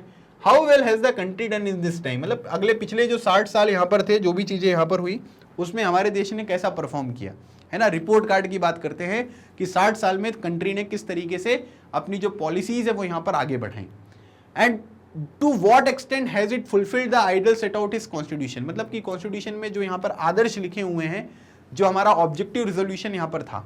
ठीक है, मैंने आपको बताया था कि ऑब्जेक्टिव रिजोल्यूशन जो है वो किसने पेश किया था, पंडित जवाहरलाल नेहरू जी ने। थोड़ा डेट लिख दो कमेंट सेक्शन में कि ऑब्जेक्टिव रिजोल्यूशन जो है वो किस तारीख को यहाँ पर जो है वो पेश किया गया था। तो क्या कॉन्स्टिट्यूशन में जो हमारे आदर्श लिखे गए हैं, जिनको बेसिस बनाकर हमने अपना कॉन्स्टिट्यूशन बनाया है, क्या उन चीज़ों को हम फॉलो कर पा रहे हैं या नहीं कर पा रहे हैं। अब एक ये क्वेश्चन है that India is still united and that is still democratic are achievement that we might justly be proud of. ठीक है, तो कई लोग बोलते हैं, कई लोगों को लगा था कि भारत भाई साहब, है ना, अंग्रेजों के साथ इतने सालों तक गुलाम रहा, भारत कुछ नहीं कर पाएगा, है ना, भारत ने कॉन्स्टिट्यूशन बना दिया, भारत का कॉन्स्टिट्यूशन फेल हो जाएगा, है ना, मिलिट्री रूल हो जाएगा, मतलब काफ़ी सारे लोगों ने यहाँ पर अलग अलग तरीके की बातें कही। लेकिन आज भी अगर हम देखेंगे तो भारत यहाँ पर क्या है कि यूनाइटेड है ना, कोई भारत में जो मिल गया वो बाहर नहीं जा सका है। ठीक है, दूसरी बात, और आज भी डेमोक्रेटिक है, आज भी हमारे यहाँ पर इलेक्शंस होते हैं, लोगों का इलेक्शन प्रोसेस में जो है वो यहाँ पर क्या है कि भरोसा है, और ये अपने आप में जो है वो एक अचीवमेंट है, जिसके लिए सभी भारतीय इस बात पर गर्व करते हुए आपको दिखाई देंगे। बहुत सारे जो फॉरेन ऑब्जर्वर्स हैं, ऑब्जर्वर्स का मतलब ये होता है कि जो भारत की पॉलिटिक्स पर नजर रखे हुए हैं, had felt that India could not survive as a single country, मतलब वो सर्वाइव कर ही नहीं पाएगी, that it would break up into the many parts with each region or linguistic group seeking a form a nation of its own. ठीक है, मतलब लोगों को ये लग रहा था कि भारत जो है वो एक कंट्री के ऊपर कभी रह ही नहीं पाएगा, सभी लोग बात करेंगे कि हमारे रीजन को अलग करो, हमारी भाषा अलग है, हमारी भाषा को यहाँ पर अलग करो। और भारत के यहाँ पर क्या है कि अलग अलग रीजन्स में जो है वो डिवीजन यहाँ पर हो जाएंगे। और कई लोगों को यहाँ पर ये लग रहा था कि मिलिट्री रूल आ जाएगा, है ना, मतलब जैसे पाकिस्तान में नहीं होता है ना, कि कुछ दिन यहाँ पर क्या करो कि सेना में रहो और सेना के बाद जो है वो यहाँ पर तख्ता पलट कर दो, जिसको बोलते हैं मिलिट्री कू, है ना, COUP, जिसको बोलते हैं मिलिट्री कू, तख्ता पलट कर देना। और वहाँ के जो है जैसे जनरल परवेज मुशर्रफ का नाम आपने सुना होगा, काफ़ी सारे लोग हैं, है ना, मिलिट्री जनरल थे लेकिन पाकिस्तान के प्रेसिडेंट भी बन गए। तो भारत में भी उसी तरीके की स्थिति यहाँ पर होगी, आज तक ऐसा कभी नहीं हुआ। However, as many as 13 general elections have been held since independence, ठीक है, ये 13 यहाँ पर लिखा हुआ है, लेकिन 2022 के बेसिस पे अगर हम देखेंगे तो हमारी जो लोकसभा चल रही है वो 17th लोकसभा चल रही है ना, 17th लोकसभा है जो आपको अभी के टाइम पीरियड पर देखने को मिल रही है। 2022 की बात कर रहा हूं मैं, ठीक है। तो यहाँ पर क्या हुआ, जिसके इलेक्शंस 2019 में हुए थे, तो यहाँ पर क्या हुआ कि had been held since independence as well as 100 of states and local elections, है ना, मतलब स्टेट में भी इलेक्शंस होते हैं, लोकल इलेक्शंस भी आपको देखने को मिलेंगे, है ना। तो कोई मतलब छोटी मोटी बात नहीं है भाई साहब, है ना। और सब जगह पर सही तरीके से इलेक्शन यहाँ पर हो रहे हैं, सभी लोगों को इलेक्शन प्रोसेस में यहाँ पर विश्वास है, और इसी वजह से भारतीय लोग जो हैं अपने भारत के कॉन्स्टिट्यूशन पर यहाँ पर गर्व करते हैं।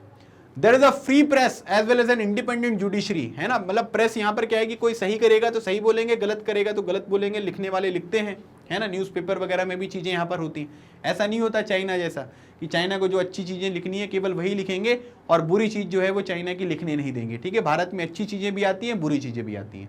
साथ ही साथ इंडिपेंडेंट जुडिशरी है। इंडिपेंडेंट जुडिशरी मतलब जो एग्जीक्यूटिव है, एग्जीक्यूटिव मतलब जो यहाँ पर पॉलिसीज वगैरह का इंप्लीमेंटेशन करते हैं, प्राइम मिनिस्टर, कैबिनेट मिनिस्टर, राष्ट्रपति, वो ये नहीं बताता कि जुडिशरी को क्या करना चाहिए क्या नहीं करना चाहिए, वो करते हैं जो उनके पास यहाँ पर एविडेंसेस होते हैं, और जिस तरीके का रोल उनको प्ले करना चाहिए जुडिशरी उसी तरीके का रोल यहाँ पर प्ले करती है। Finally the fact that people speak different languages or practices different faith has not come in the way of national unity, है ना, यूनिटी इन डाइवर्सिटी।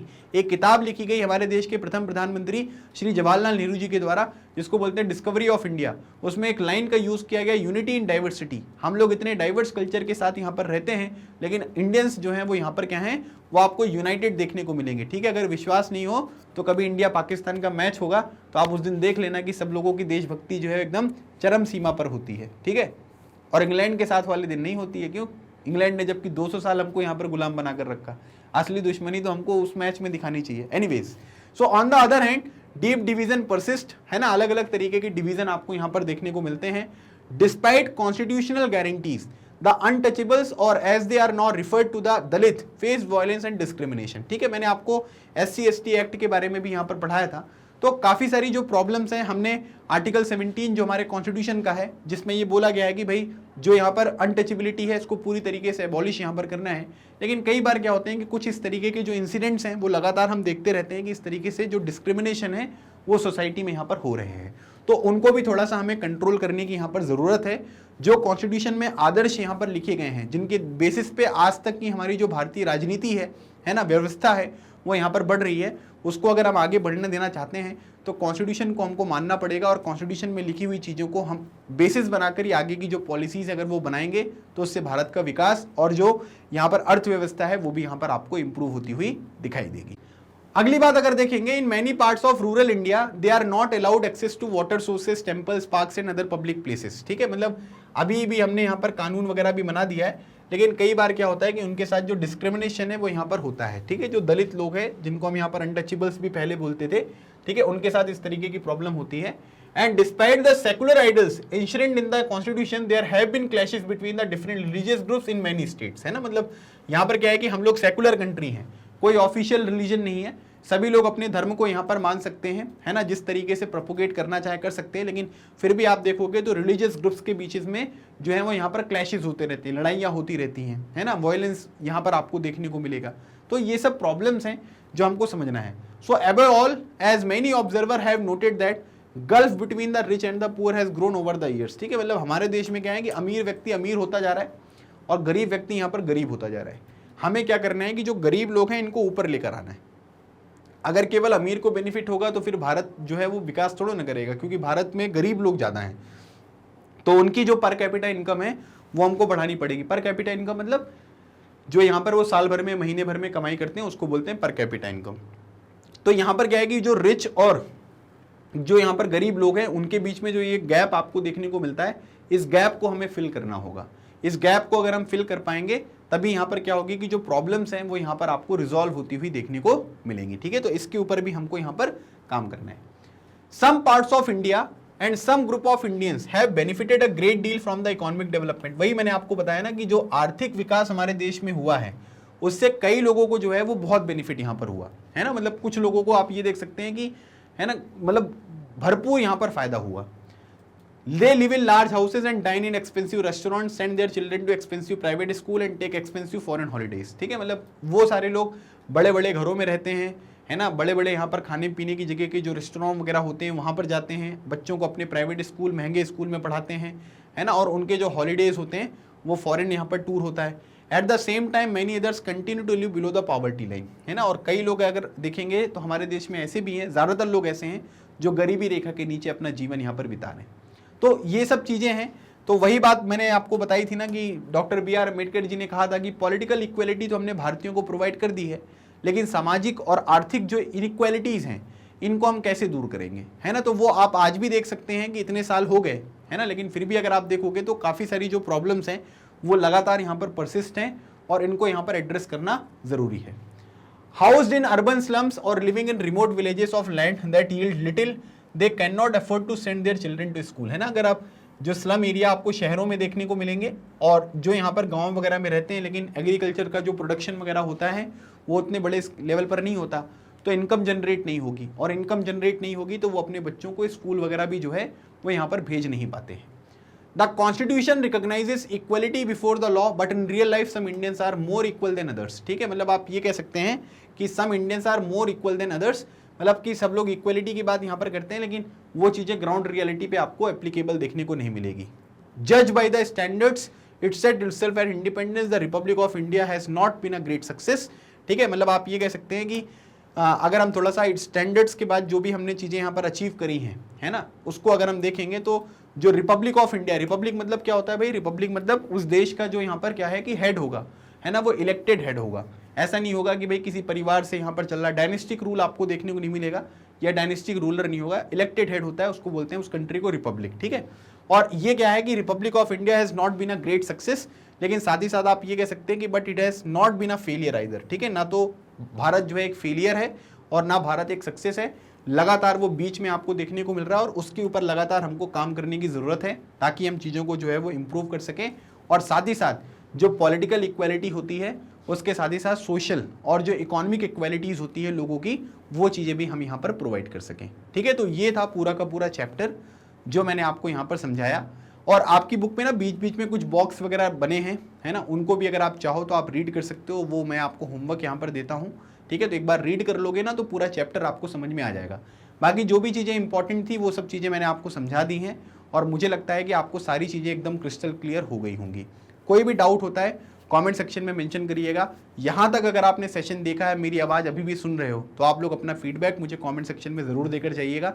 मुझे पढ़ने में अच्छा लगेगा कि आपको चैप्टर कैसा लगा, क्या मैं आपको पूरा चैप्टर जो है वो अच्छी तरीके से समझा पाया या नहीं समझा पाया। ठीक है, चलिए दूसरी बात यहाँ पर ये है कि कई सारे स्टूडेंट्स के डाउट्स यहाँ पर कमेंट सेक्शन में ये आते हैं कि सर पुराने जो चैप्टर्स आपने पढ़ाए हैं वो कब पढ़ाए हैं, कैसे पढ़ाए हैं, क्या पढ़ाए हैं, और उनको एक्सेस कैसे करेंगे।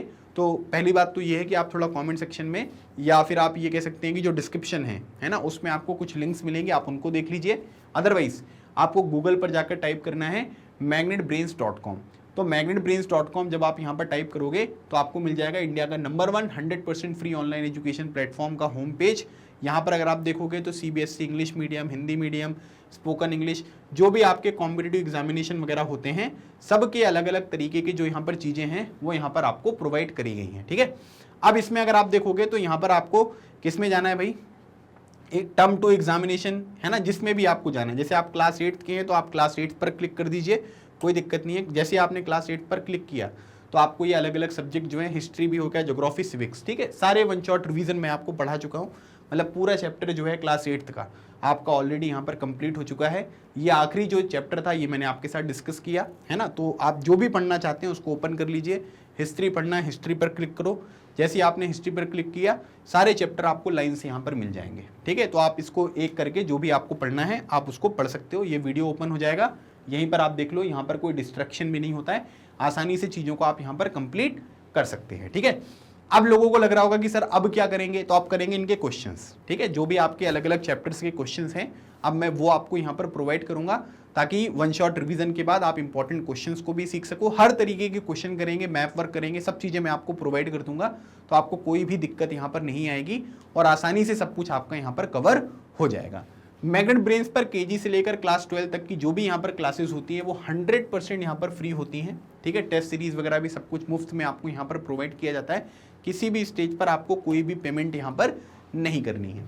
अगर आपको सेशन अच्छा लगा है तो सेशन को लाइक करें, चैनल को सब्सक्राइब करें और अपने दोस्तों के साथ अलग अलग ग्रुप्स में इस वीडियो को ज़रूर शेयर करें, क्योंकि मैंने आपका हिस्ट्री का, ज्योग्राफी का, सिविक्स का सब कुछ जो सिलेबस है वो यहाँ पर कंप्लीट करा दिया है। अगले सेशन में एक नए टॉपिक के साथ मिलेंगे, तब तक keep smiling and keep preparing. लगे रहो, एग्जाम क्लियर करो। थैंक यू सो मच, जय हिंद।